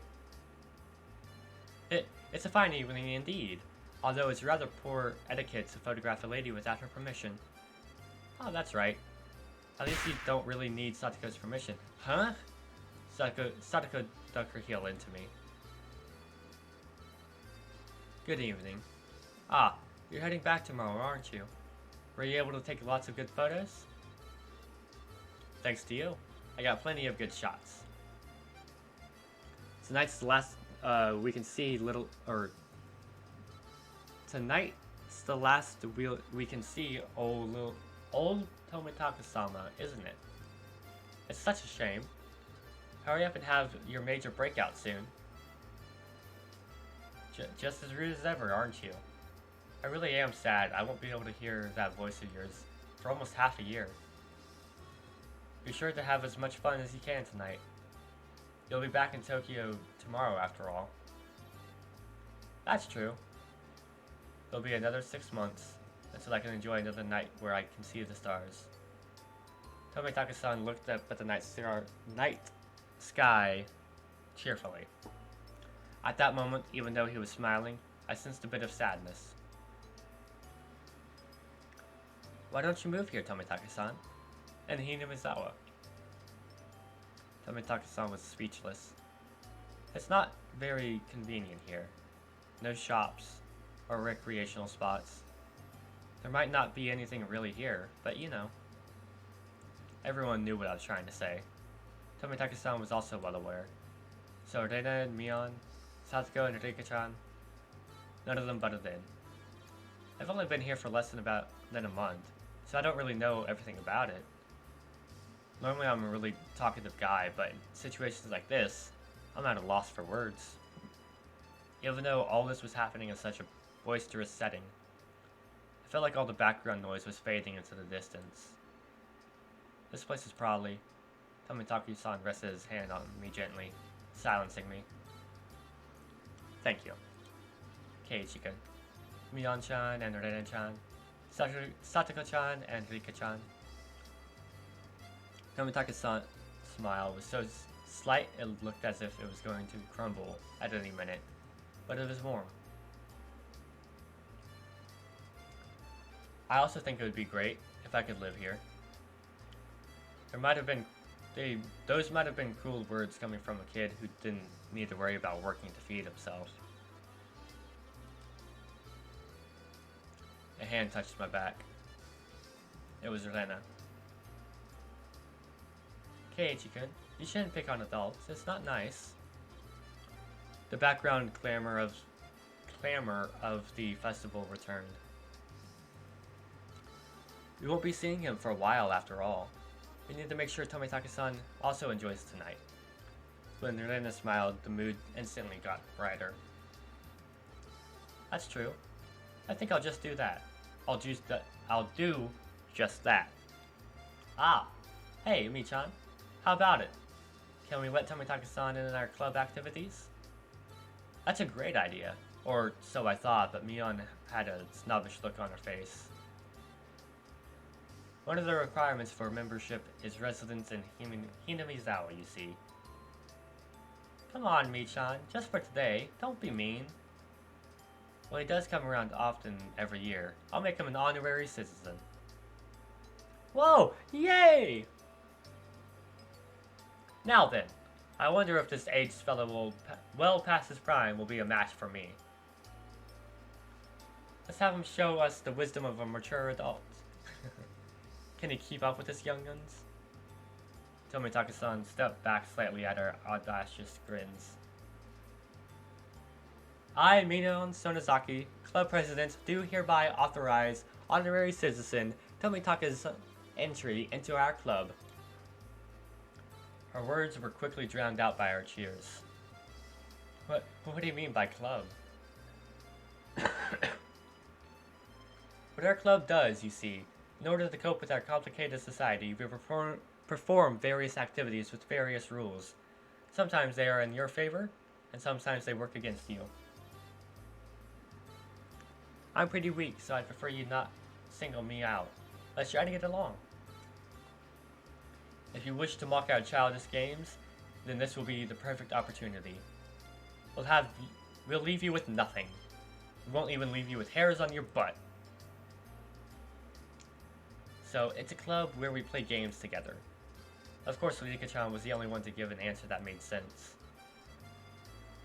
Ah, alright. Just what I wanted. I'll take you up on that challenge. Don't be too rough on me, my mentors. Tomitaka got riled up and did a victory pose like he was 10 years younger. That's perfect. We continued walking through the festival with Mion in the front.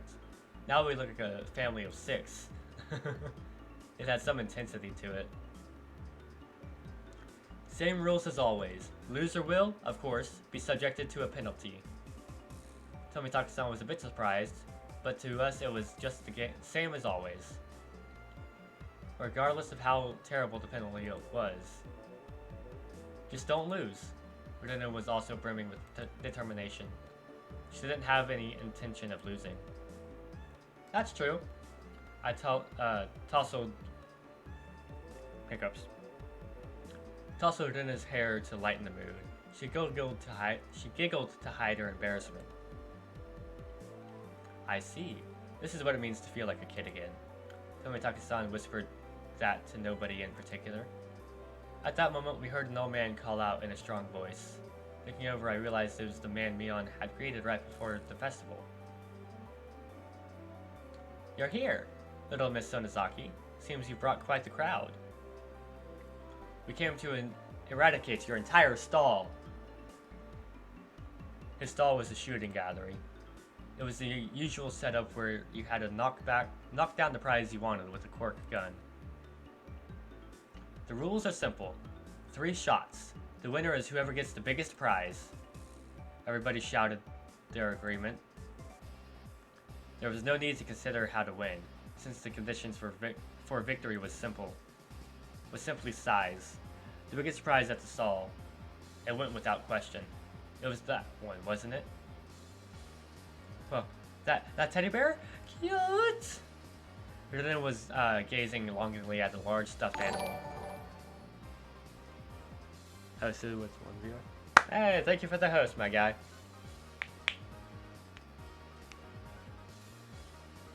What was I? It was intentionally placed on an unsteady platform, so it was possible for it to get it even if you hit the right spot. Oh, if you hit the right spot. It's magnificently set up to make someone think that. Not bad, Keiichi-san. I figured you would see through this scam instantly. The most logical course of action would be to aim for some candy or doll. The intent analysis had already begun. In this club, you'll be eaten alive if you don't come prepared. Everything hinges on what plan you could come up with before the main event. At some point, a large crowd had gathered around us, making a big fuss. There was this much of a following for our club's infamous event. Knocking that bear down ensures a win. Only 3 shots. To use them all just trying, that'd be rough. Hey! I have other customers waiting, you know. Who's up first? We need ASMR. I mean, I can keep eating if you want. The first one has the advantage of being able to aim for the easier prizes, but it's dangerous to compete without knowing the gun's quirks. Tomitaka-san's take on the situation was pretty good. He gets what our club is about.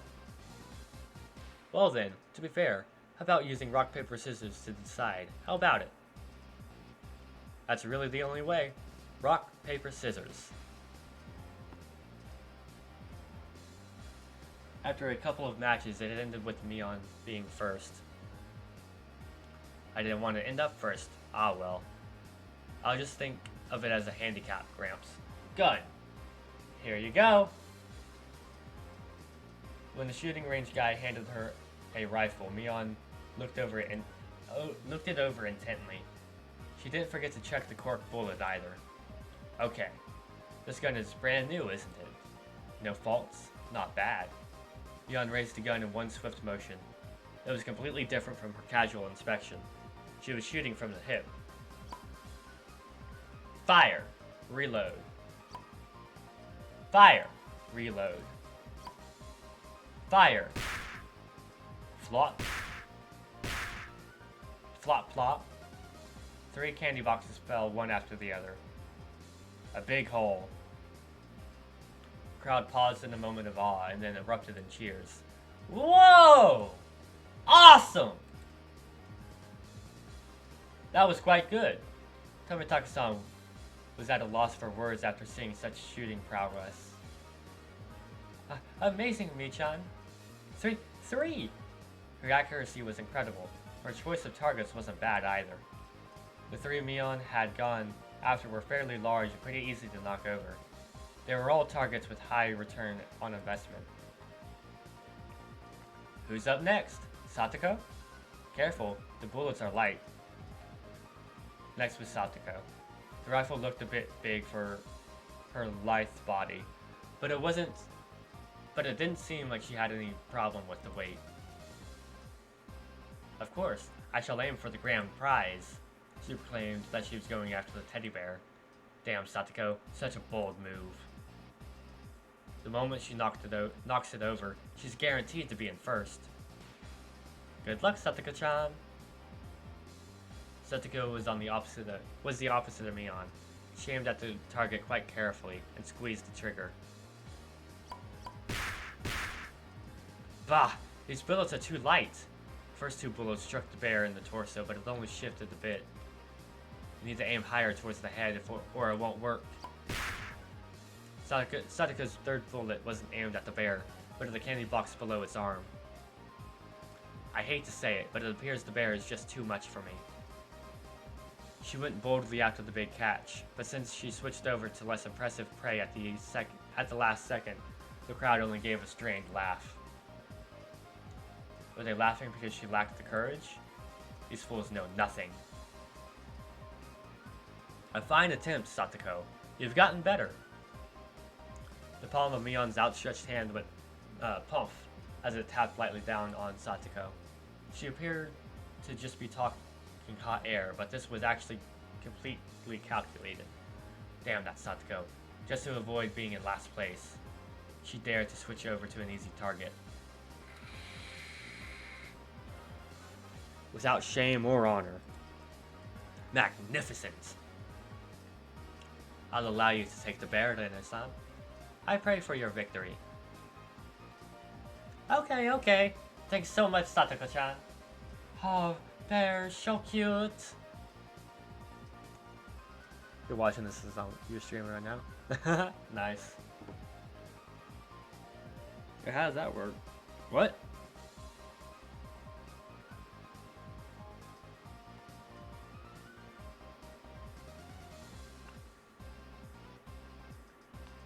Elena was up next. She couldn't hit the broadside of a train as regular Elena, but she hit that bear but she said that bear was cute. I wonder how Elena will do. I hope she's able to hit it at least once. You're underestimating Elena, Tomitaka-san. Huh? It's Elena, you know? It's Elena Rugu, you know?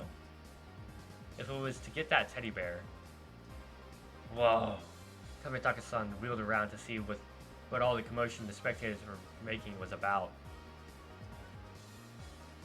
If it was to get that bear, she'd be able to shoot through a pinhole. Phone? Ah! I'll do that for you, my guy.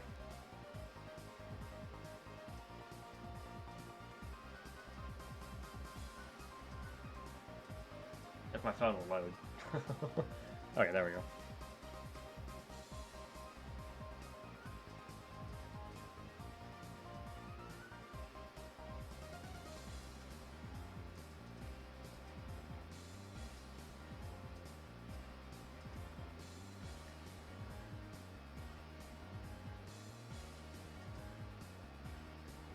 Alright, there we go. Streaming Modern Warfare, I see. Cool, cool. The one known as Reina Rugu could do it. Shaking. Ha!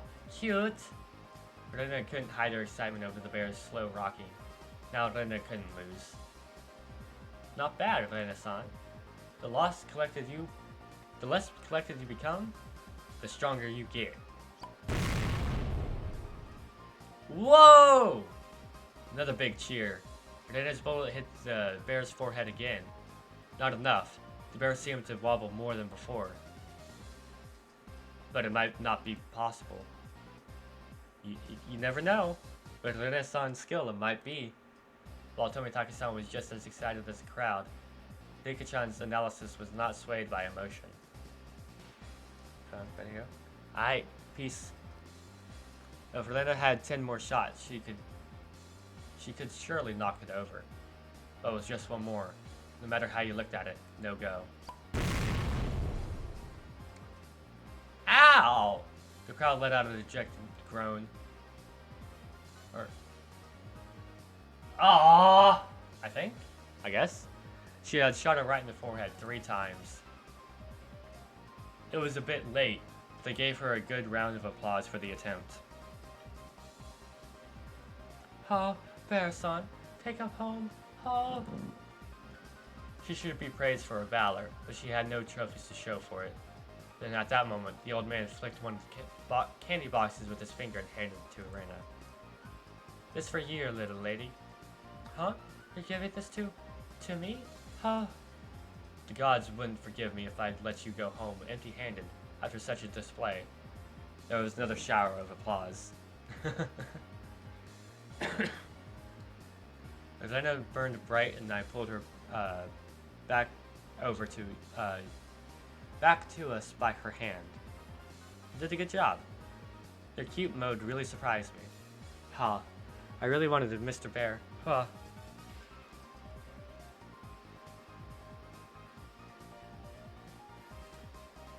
It was easy to see that I only needed a little more to be knocked over. Lena had done quite a lot for me. I still needed to pay her back for that delicious picnic. Alright, then I'll get it and give it to you. What? Tomitaka-san had stolen the words right out of my mouth. Okay. Please, Tomitaka-san. Good luck! Damn you, old man Tomitake. Stealing the good parts for yourself. A small hand stretched over and fell gently on my head, just before I was overcome with frustration. You keep on fighting too, Keiichi, okay? Tomitaka-san carefully studied the bear. Setting his sights, he shouldered the rifle while holding the other 2 shots in his hand. Why is he doing that? Yes, no doubt. Tomitaka-san is aiming for... Fuck. The time between shots was short. It was meaningless to shoot again once it stopped shaking, so Tomitaki-san was relying on rapid fire to win the battle. It was visibly wobbling more than it had ever had before, but that was all. It still didn't fall over. Oh, too bad. All of Rena's momentary expectation from watching it sway violently turned into a dejected sigh. I really thought it would work. Ho ho ho ho. It seems that since you're a man, you will not be receiving any candy. That was it. It meant that Tomitaki-san had no spoils of war. So both Kei-chan and Rika-chan can just shoot down a small easy prize and avoid being dead last. Avoid being the loser, huh? Or sorry about that. It's your turn next, Keiichi-kun. Best of luck. I was the 5th shooter. I took the rifle from Tomitaki-san.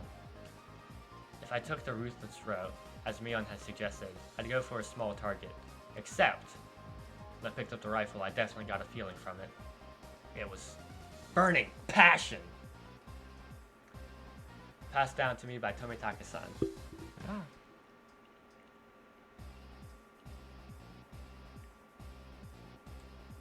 The regrets of not being man enough to fell the bear that Rena wanted.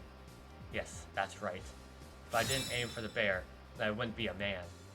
After all, that was my promise to Rena. Huh? Huh? What promise? What? To shoot down that bear, then give it to Rena. That one. Huh? Huh? You mean, huh? The crowd went wild when they saw our conversation. Woo!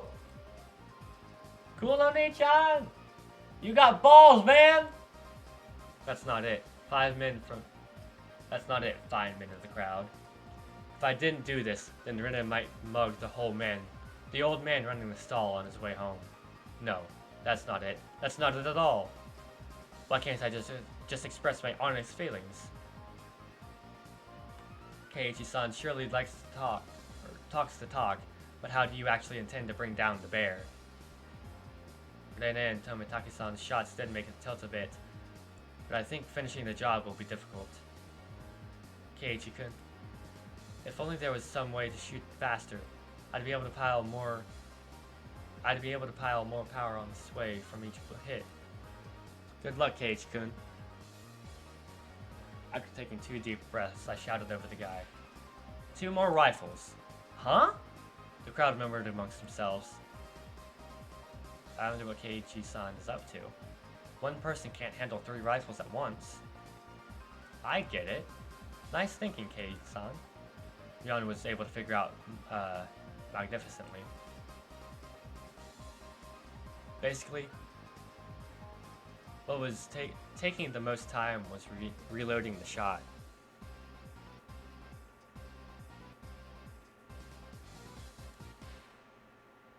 That's right.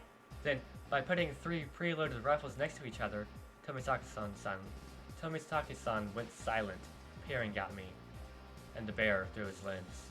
His photographer's blood predicted that a miracle would occur. And then the crowd finally picked up on what I was planning. They let out a great cheer. They chanted my name. Keiichi! Keiichi! Keiichi! But rapid fire is the key. If I miss, all is for naught. Whew. After letting out a deep breath, I paused. Relax. Now!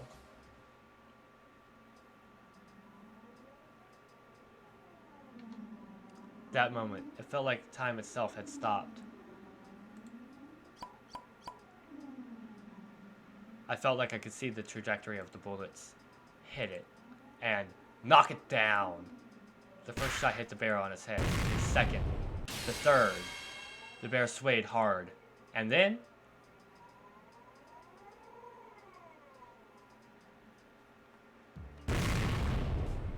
Woohoo!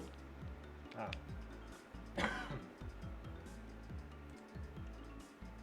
Yeah! Woo! Oh! The cheers began before the stuffed animal even finished falling off the shelf.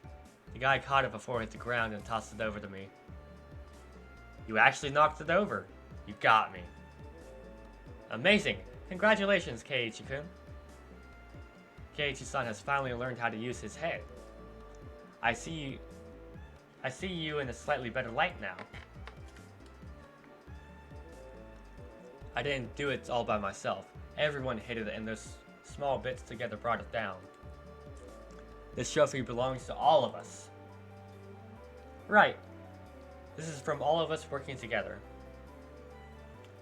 Me didn't hit it a single time. Urgh.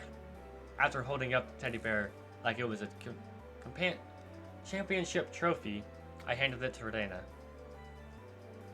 Here. This is from me. No, from everyone. Thanks for always making delicious lunches. Rena, thinking she was never actually going to get it, was momentarily speechless. I can't, Keiichi-kun. This is everyone's. After all, in that case, I was the one who knocked it down. And it's mine. It's mine, so I'm giving it to Rena. I pushed the stuffed animal towards her again. This time, she embraced it and accepted it.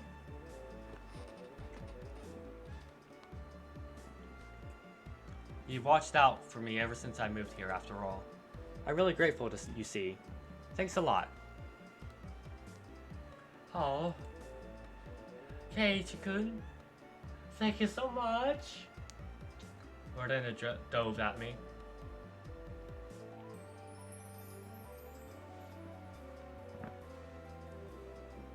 Ah, that feels better. Jan told me a few days later that Rena kissed me. But I didn't realize it during all the excitement at the time. I remembered what I was trying to say to Tomitaki-san earlier.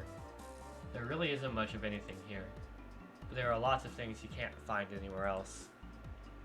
I gained a lot from coming to Hinamizawa, especially at that moment. The crowd's cheers echoed on and on.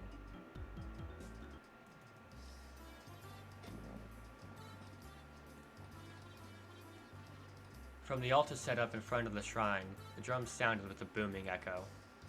It was the finale of the festival. I'd be going off ahead then. Uh-oh. I needed to go and get myself a good spot too. Well then, everyone. See you in a bit.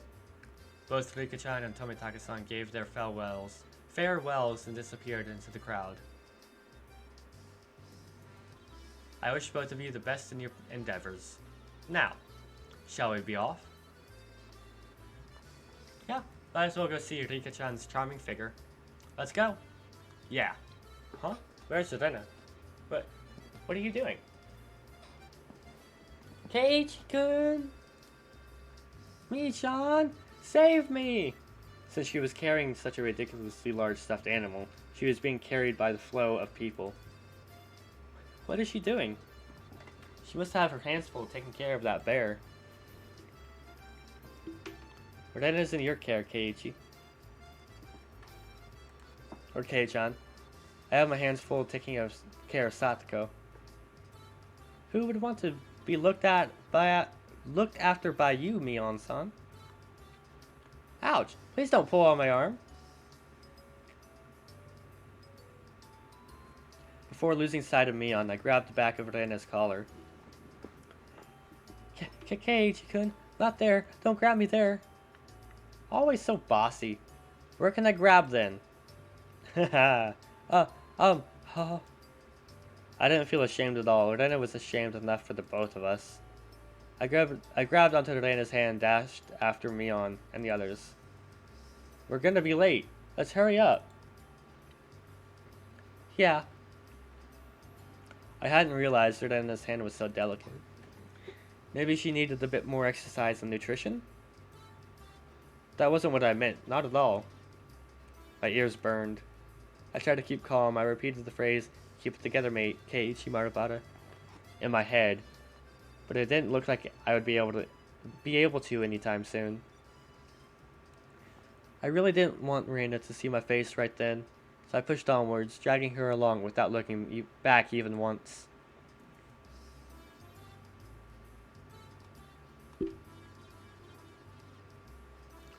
There was already a huge group of people gathered at the altar in front of the shrine. The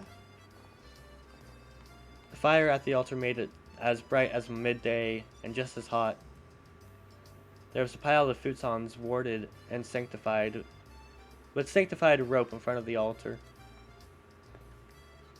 Come to think of it, they did say it was a festival where they did something with the cotton and futons.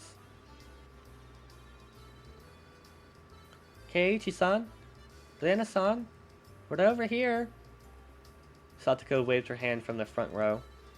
Ah, sorry. Making our way through the mass of people, we reached the spot they saved. How was it?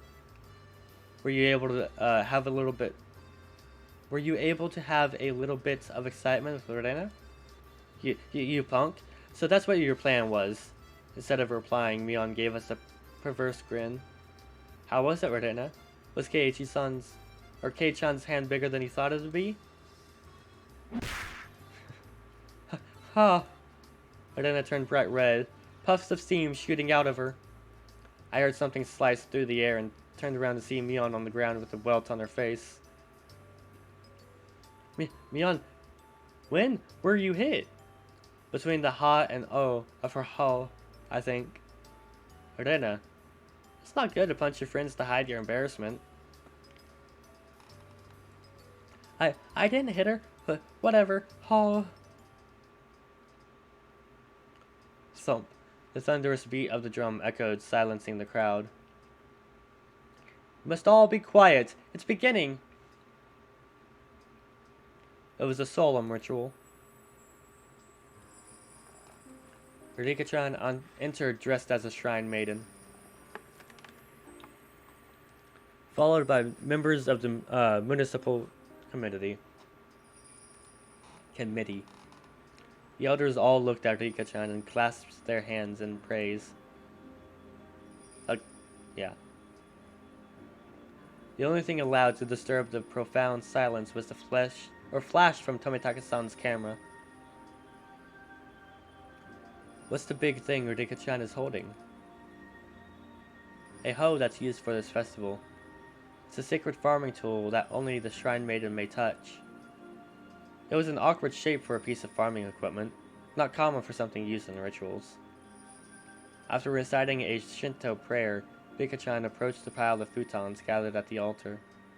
She swung the hoe skillfully, plowing it into the futons. Each and every little movement of this performance probably had to be done in a certain way. Without a doubt, this was a ritual. What's next? Airing out futons? She's purifying futons that absorbed illness from people over the winter. So when Kei-chan said airing out futons, he wasn't completely wrong. Rika-chan's face was already dripping with sweat. That hoe was probably really heavy. She staggered side to side with the momentum of each swing. Satoko looked on, silently lending her support. Worried? Rika practiced every single day with the mochi hammer. She will certainly prevail. Satoko's hands were sweaty, and whenever Rika-chan started to sway a little, she held her breath. Why wasn't Mion the candidate to be the shrine maiden? It feels wrong having Rika-chan swing around something so heavy. I'd do it if they asked me, you know. And, well, it's not something that just anyone can do. That's true. Shrine maidens need to be pure after all. Oh! Ugh. Mion drove her elbow into my side.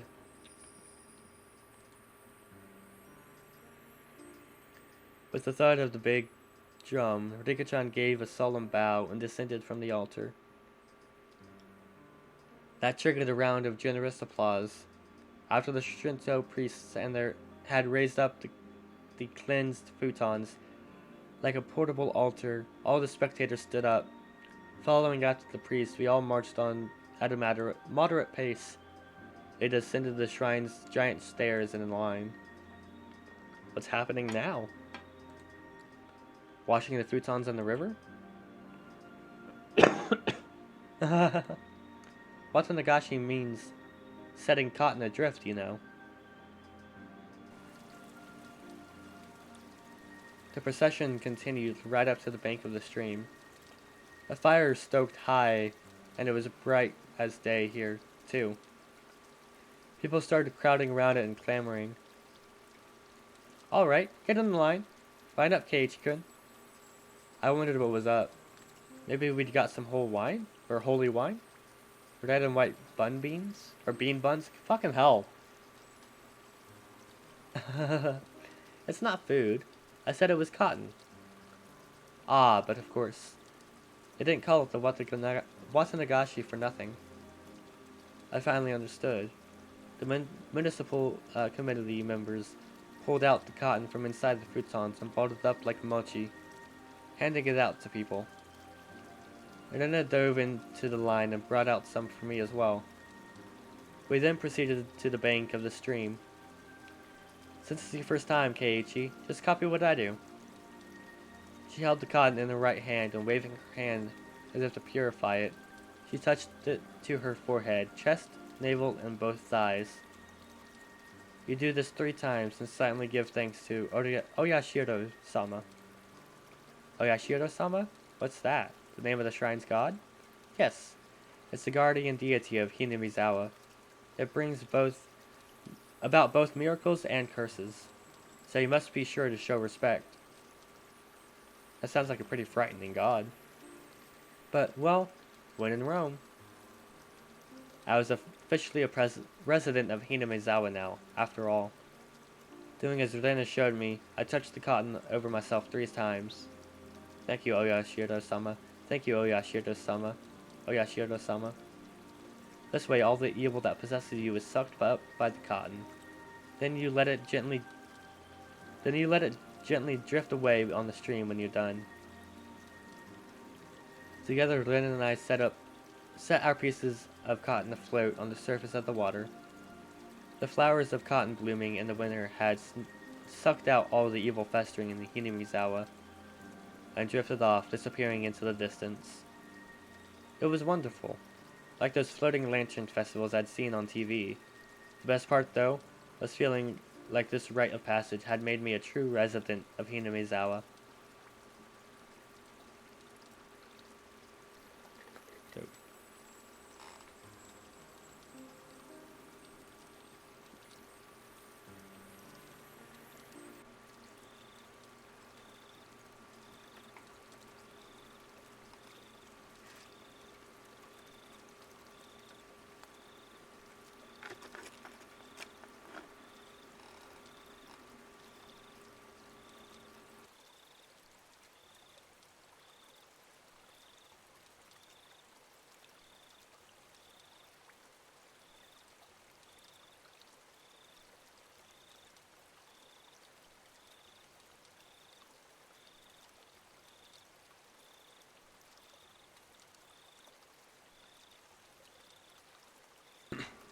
Sorry about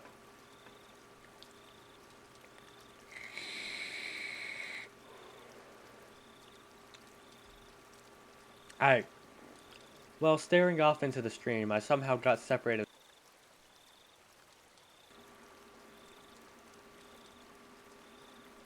I wasn't very long, though. I know this place now. This is where I lived.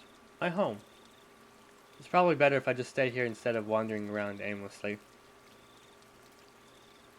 Someone would surely find me while I was enjoying the evening breeze. I heard a familiar voice. It was Tomitaka-san's. I headed towards it. How did it go, Tomitaka-san? Were you able to get some good shots? Yeah, fortunately. Tomitaka-san was with a girl. I felt a little like I was intruding. How was it, Keiichi-kun? Did you enjoy the festival?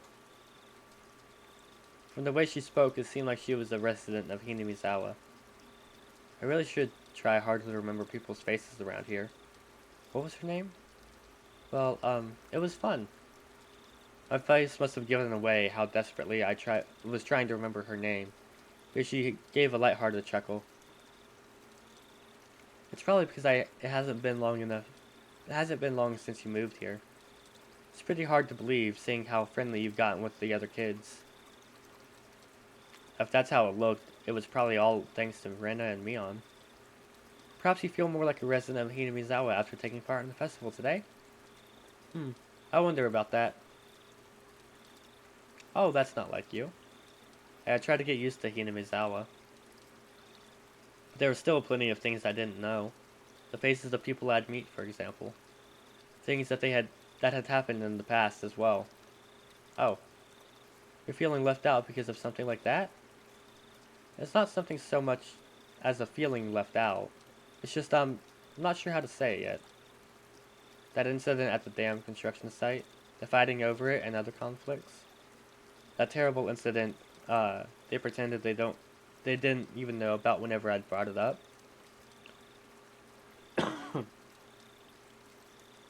Even though it was in the past, as someone living in Hinamizawa, it wasn't wrong to want to know about both the good and bad that had happened here. If it will put you at ease, then I'll tell you everything I know. Tomitaka-san's smile made me more relieved than I'd ever been. It was hard to think of what to ask when someone said, "Ask me anything," though. Even when there was so much I wanted to ask. Then, could you tell me about what had happened when the dam was being constructed? There was a big incident where Hinamizawa was going to be submerged, right? I think the locals would be more knowledgeable about the dam than I am. Well, if you don't mind, I'll tell you what I know. It's only what I read in the newspapers, though. Tomitaka-san's eyes entered an unfocused gaze as he searched through his memory when he spoke.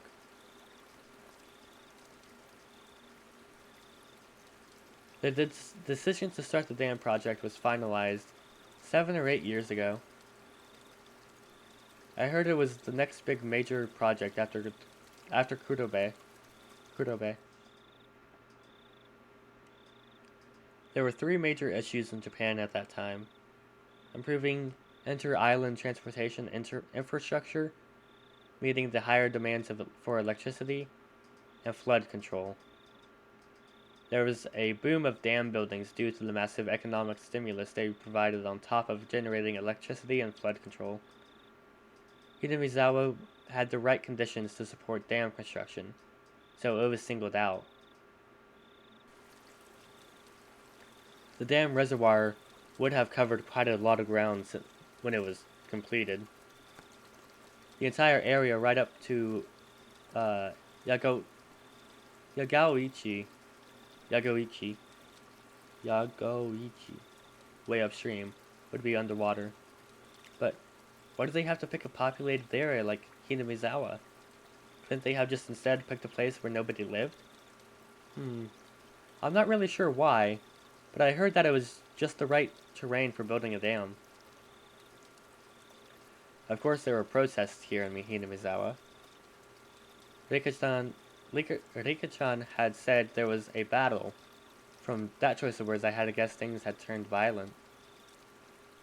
There was a trial, and it was even brought up before the National Diet. Huh? It was covered in the Tokyo newspapers, too. Mion had told me all about that as well. I'm sure every resident of Hinamizawa had united to fight together.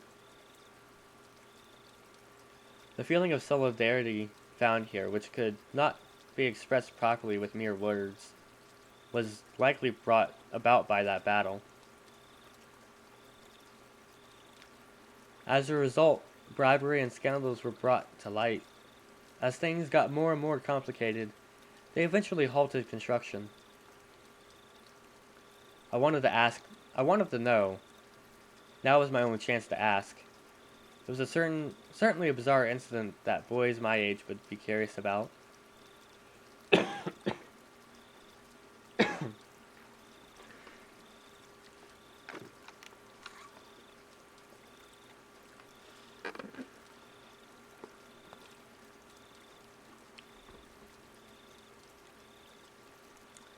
I felt a little shame from the fact that I was petty enough to have my curiosity piqued by Reina and Mion's refusal to talk about the event. But I figured I might as well ask since I had the chance. Just so I would just so I would stop thinking about it so much. So, there was a dismemberment, right? There was. I happened to be here in Hinamizawa at the time, so I remember it well. Tomitaka-san's answer was nonchalant in contrast to my hesitantly forced out question. It was just about this time 4 years ago. It was on the day of the Watsunagashi, if I recall correctly. Debate on whether to continue construction on the dam was in disarray. Scandal after scandal rocked the project near the end. The incident was the final nail in the coffin for the dam project. A fight at the dam construction site ended in the victim being murdered. Fearing prosecution, the 6 assailants divided the remains into 6 pieces and each hid one.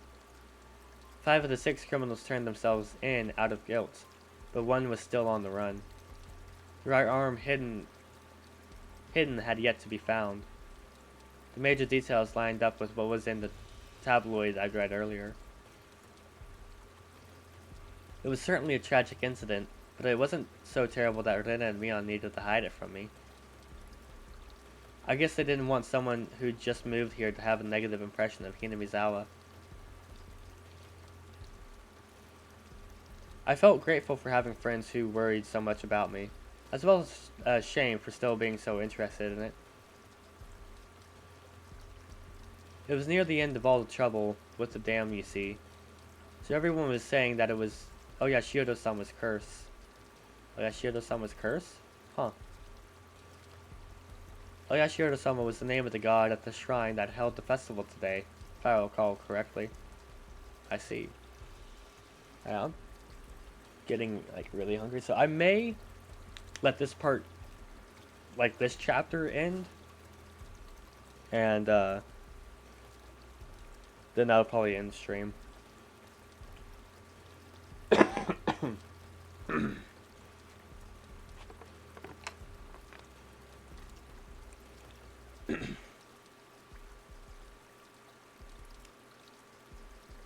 Apparently the younger ones didn't think so. Wait, hold on. I recall correctly. I see.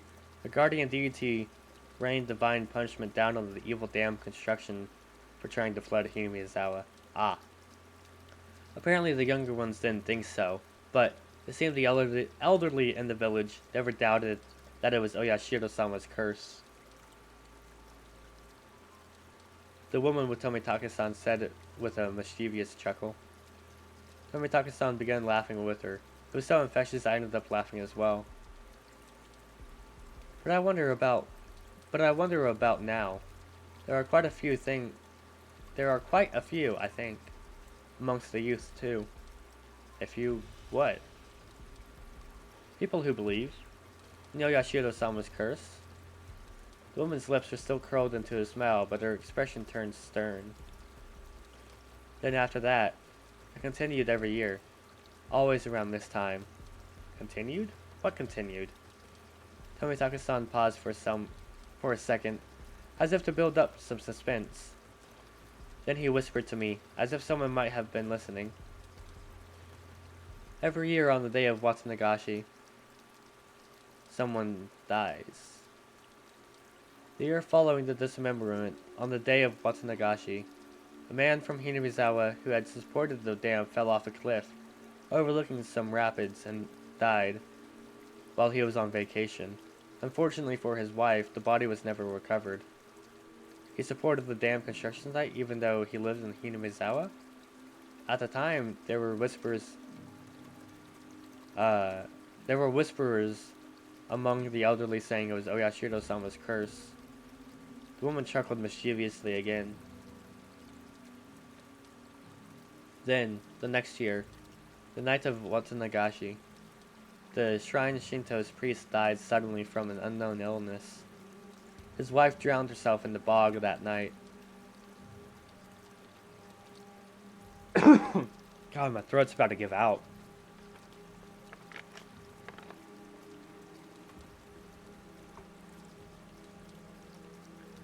The shrine Shinto's priest. You mean he was from the shrine here?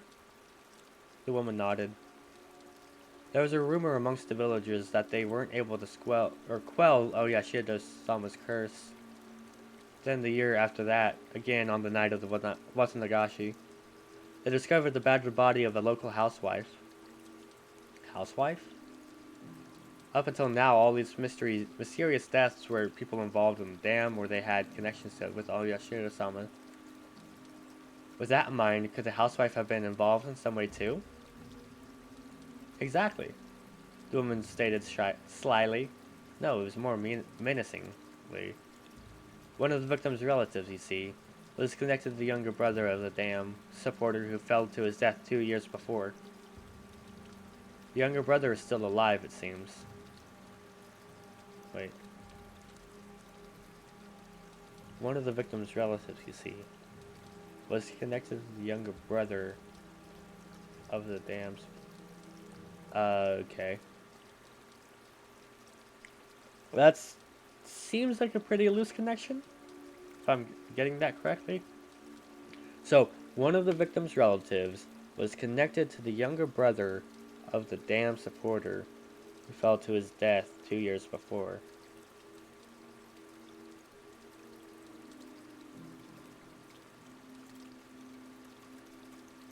Okay.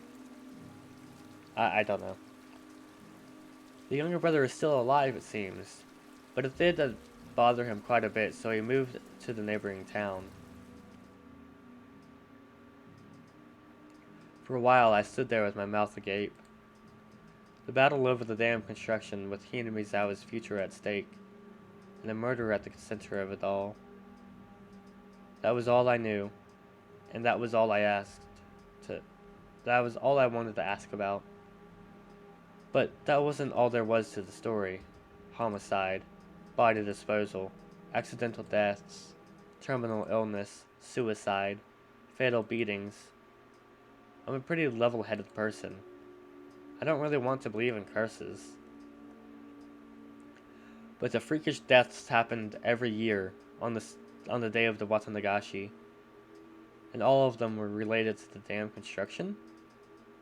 It was easy to dismiss them, or each of them, as coincidences by themselves, but when you put them all together, dismissing all of them as coincidences would defy logic.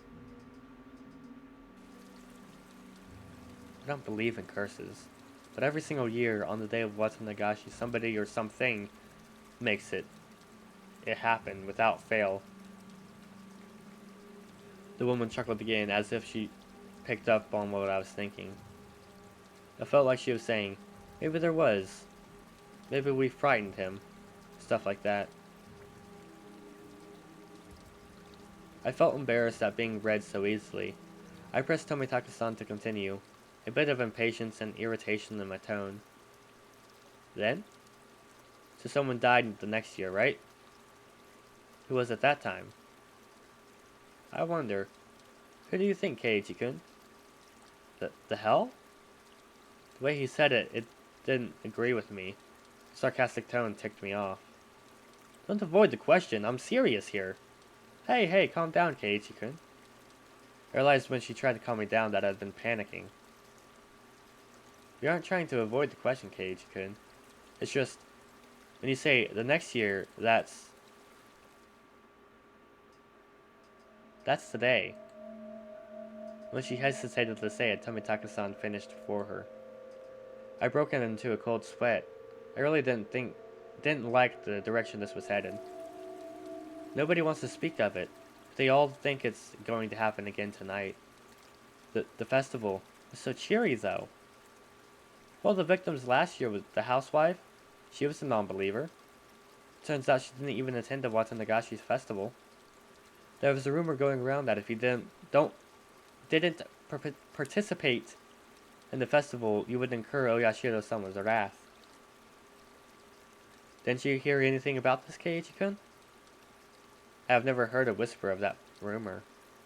Then the reason everyone was at the festival was they were afraid of the curse? I figured that must have been the reason.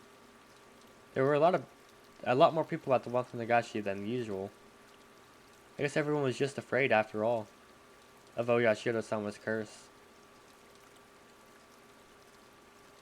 I couldn't utter a single word.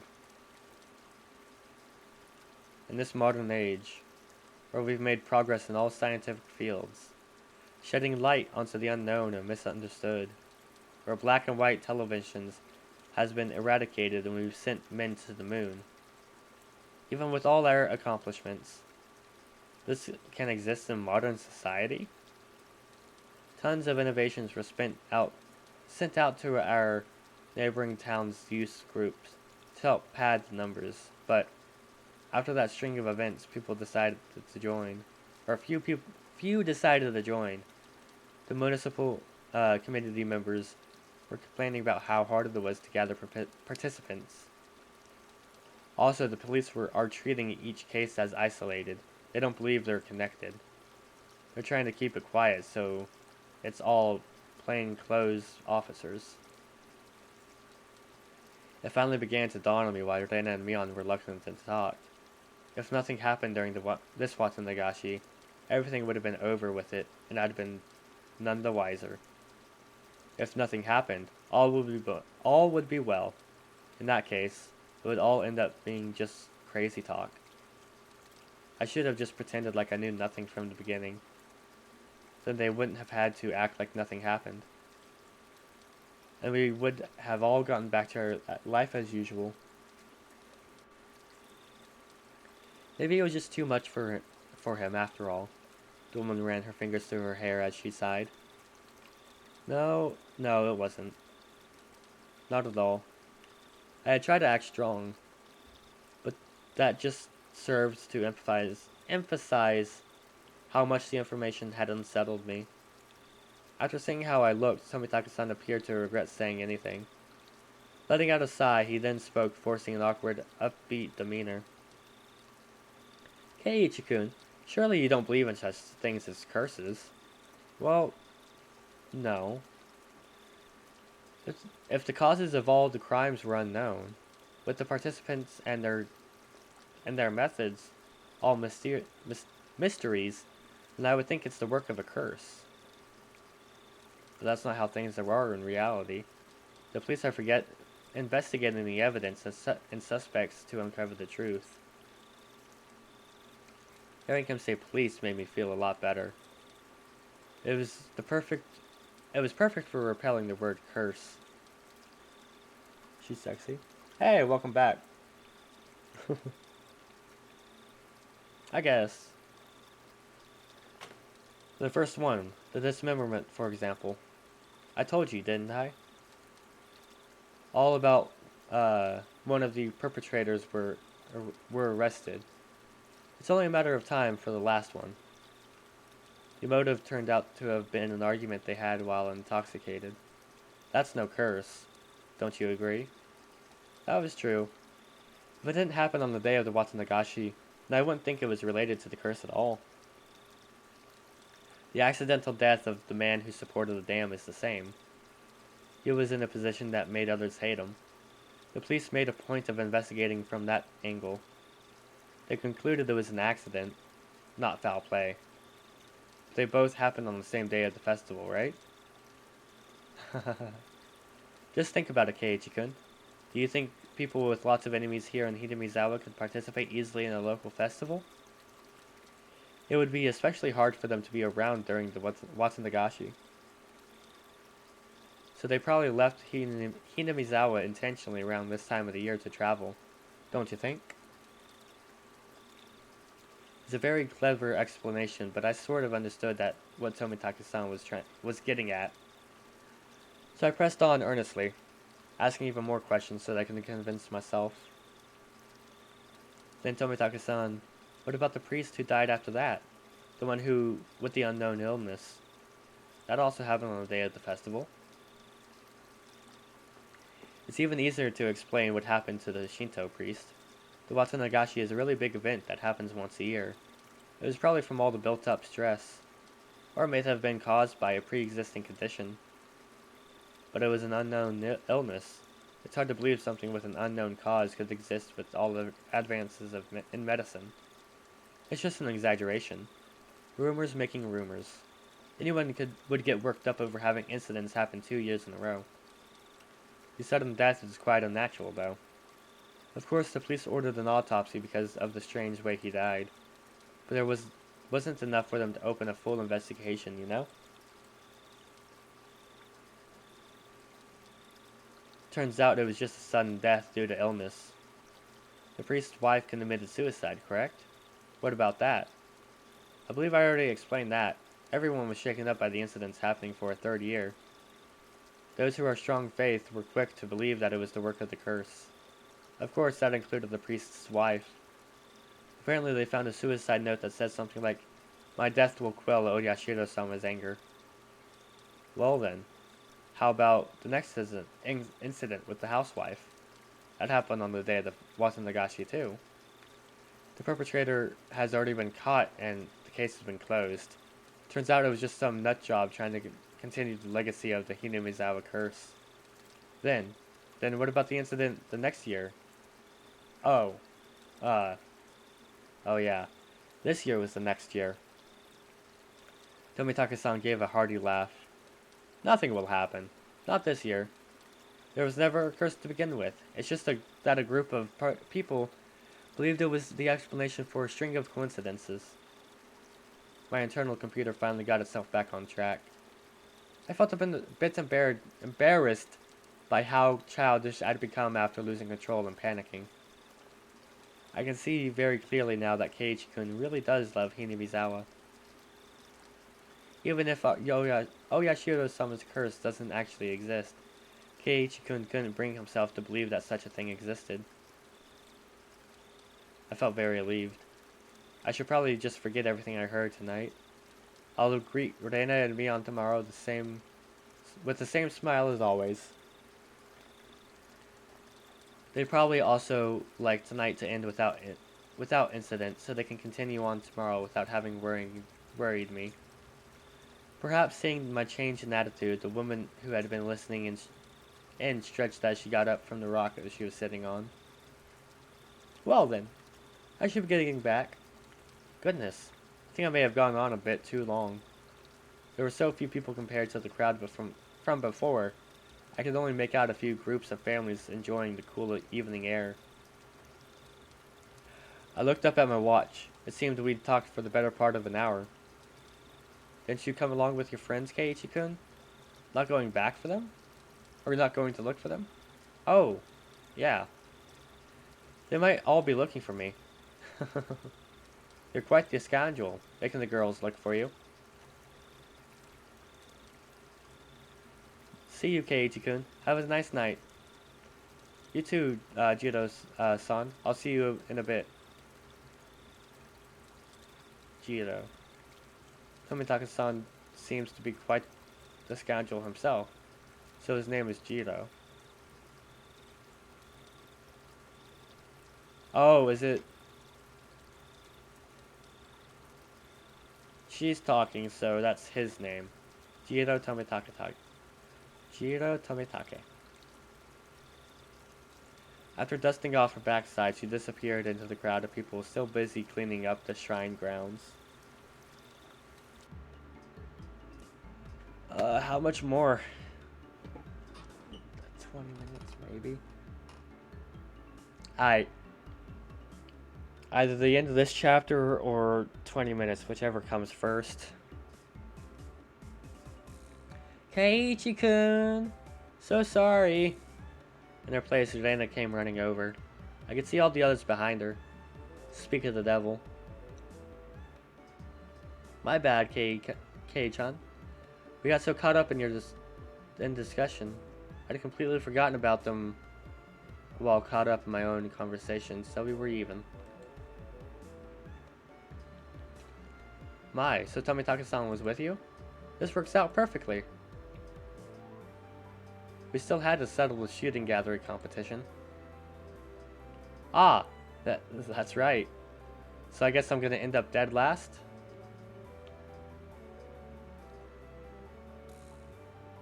In the end, after my dramatic victory, Rika-chan was the last challenger, but there weren't many targets left. The ones remaining were still all tidy and difficult to hit. She did take her time and aim, but all 3 shots completely missed. She was to end up sharing the loser's crown with Tomitake-san. However, she did her little mewing cry in front of the owner, and he turned into mush instantly. She was given a pack of gum as a consolation prize. Her methods were a bit audacious, but she did avoid being the loser rather magnificently. So, comes to think of it, Rika-chan is quite the trickster. I have no idea what Keiichi is talking about. Now then, it's decided that Tomitake-san is dead last. Everyone cheered and applauded. Tomitake-san smiled wryly, slightly bewildered. So Tomitake-san, are you ready? Penalty time! Oh, I completely forgot about that. You're too naive, Tomitake-san. This is why our club can never lose. Mion pulled a felt tip marker from her pocket. Oh, it's that. Show him some mercy, Mion. At least use a washable marker. A permanent one is too harsh. Hahaha. It just has to be a punishment. It comes off when you do the laundry anyway. Whoa, what is this? Please take it easy on me. All of us pinned his arms behind his back and Mion approached him with the marker in one hand. And squib, squib, squib. But she didn't write on Tomitake-san's face. She wrote on the shirt he was wearing.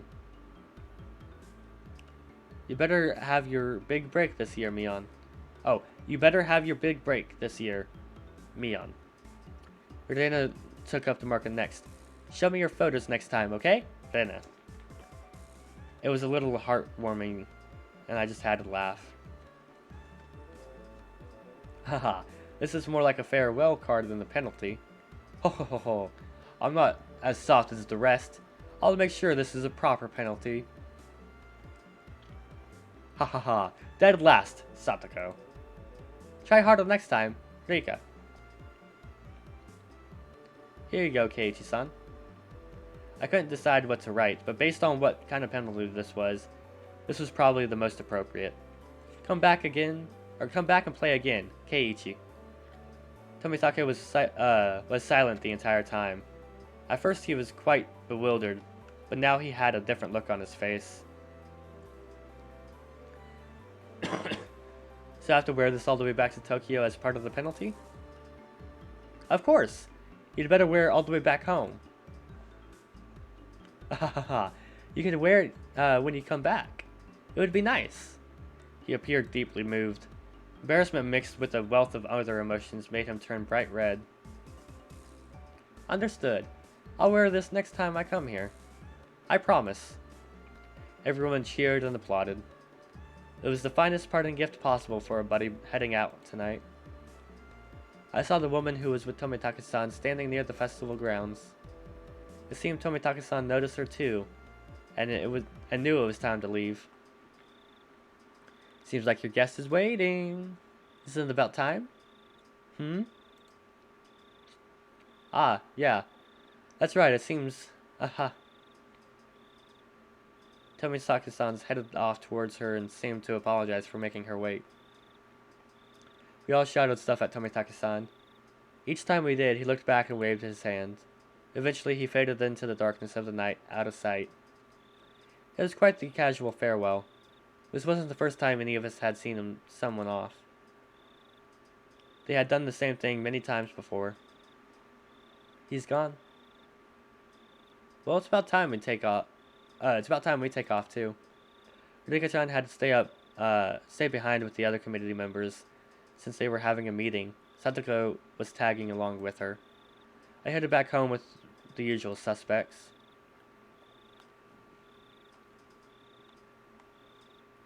I walked back.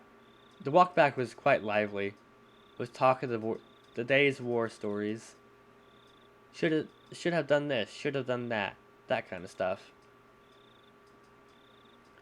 Rena and I parted ways with Mion, and then it was just the two of us.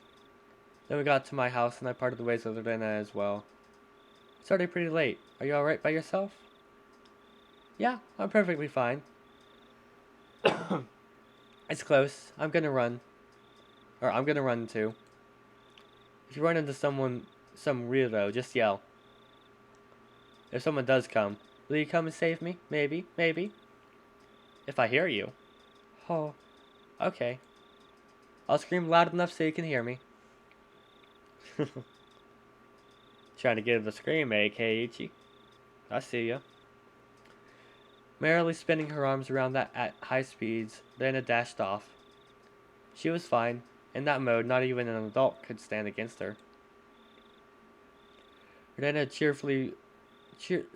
cheerful presence disappeared and it finally became quiet again. The curse that not a single person even whispered about. The more I learned about it tonight, the more unsettling it became. It didn't show on any of their faces. They were all probably quite concerned about it as well. But if nothing happens tonight, then it all ends up just being crazy talk. Nothing will happen. Nothing bad, nothing at all. What's wrong, Keiichi? Why are you standing in a place like this? Come inside, you'll catch a cold. It was my mom. Did you go, Mom? To the Watsunagashi festival? In the end, your father didn't wake up, so I missed it. A little disappointing. Mom stuck her tongue out with a bit of an embarrassed look on her face.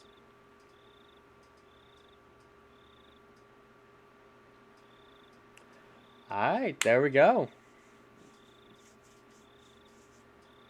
I think this is the end of the stream.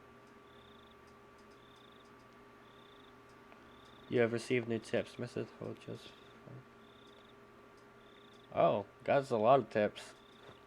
How many was that? 3? 4.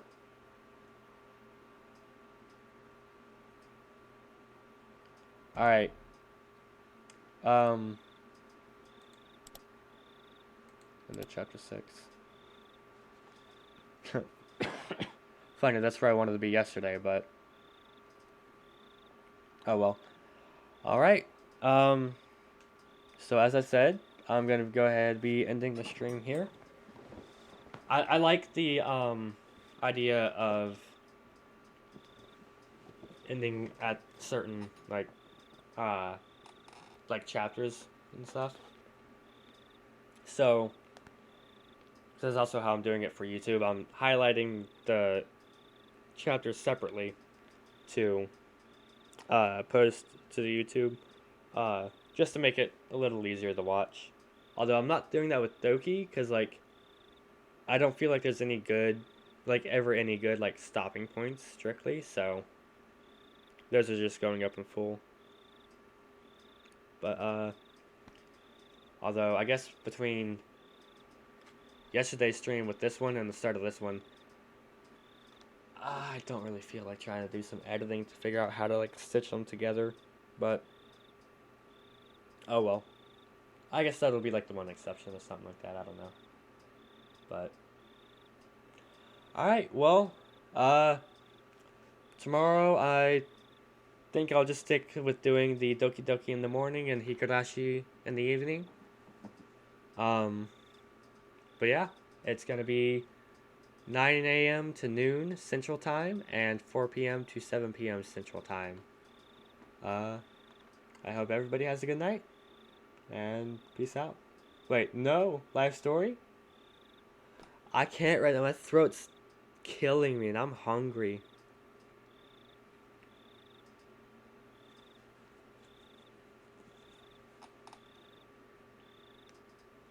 If I ever decide, like say, like next week to just like do like a specific day for like a special stream day where I do other games if I'm not done with these ones already,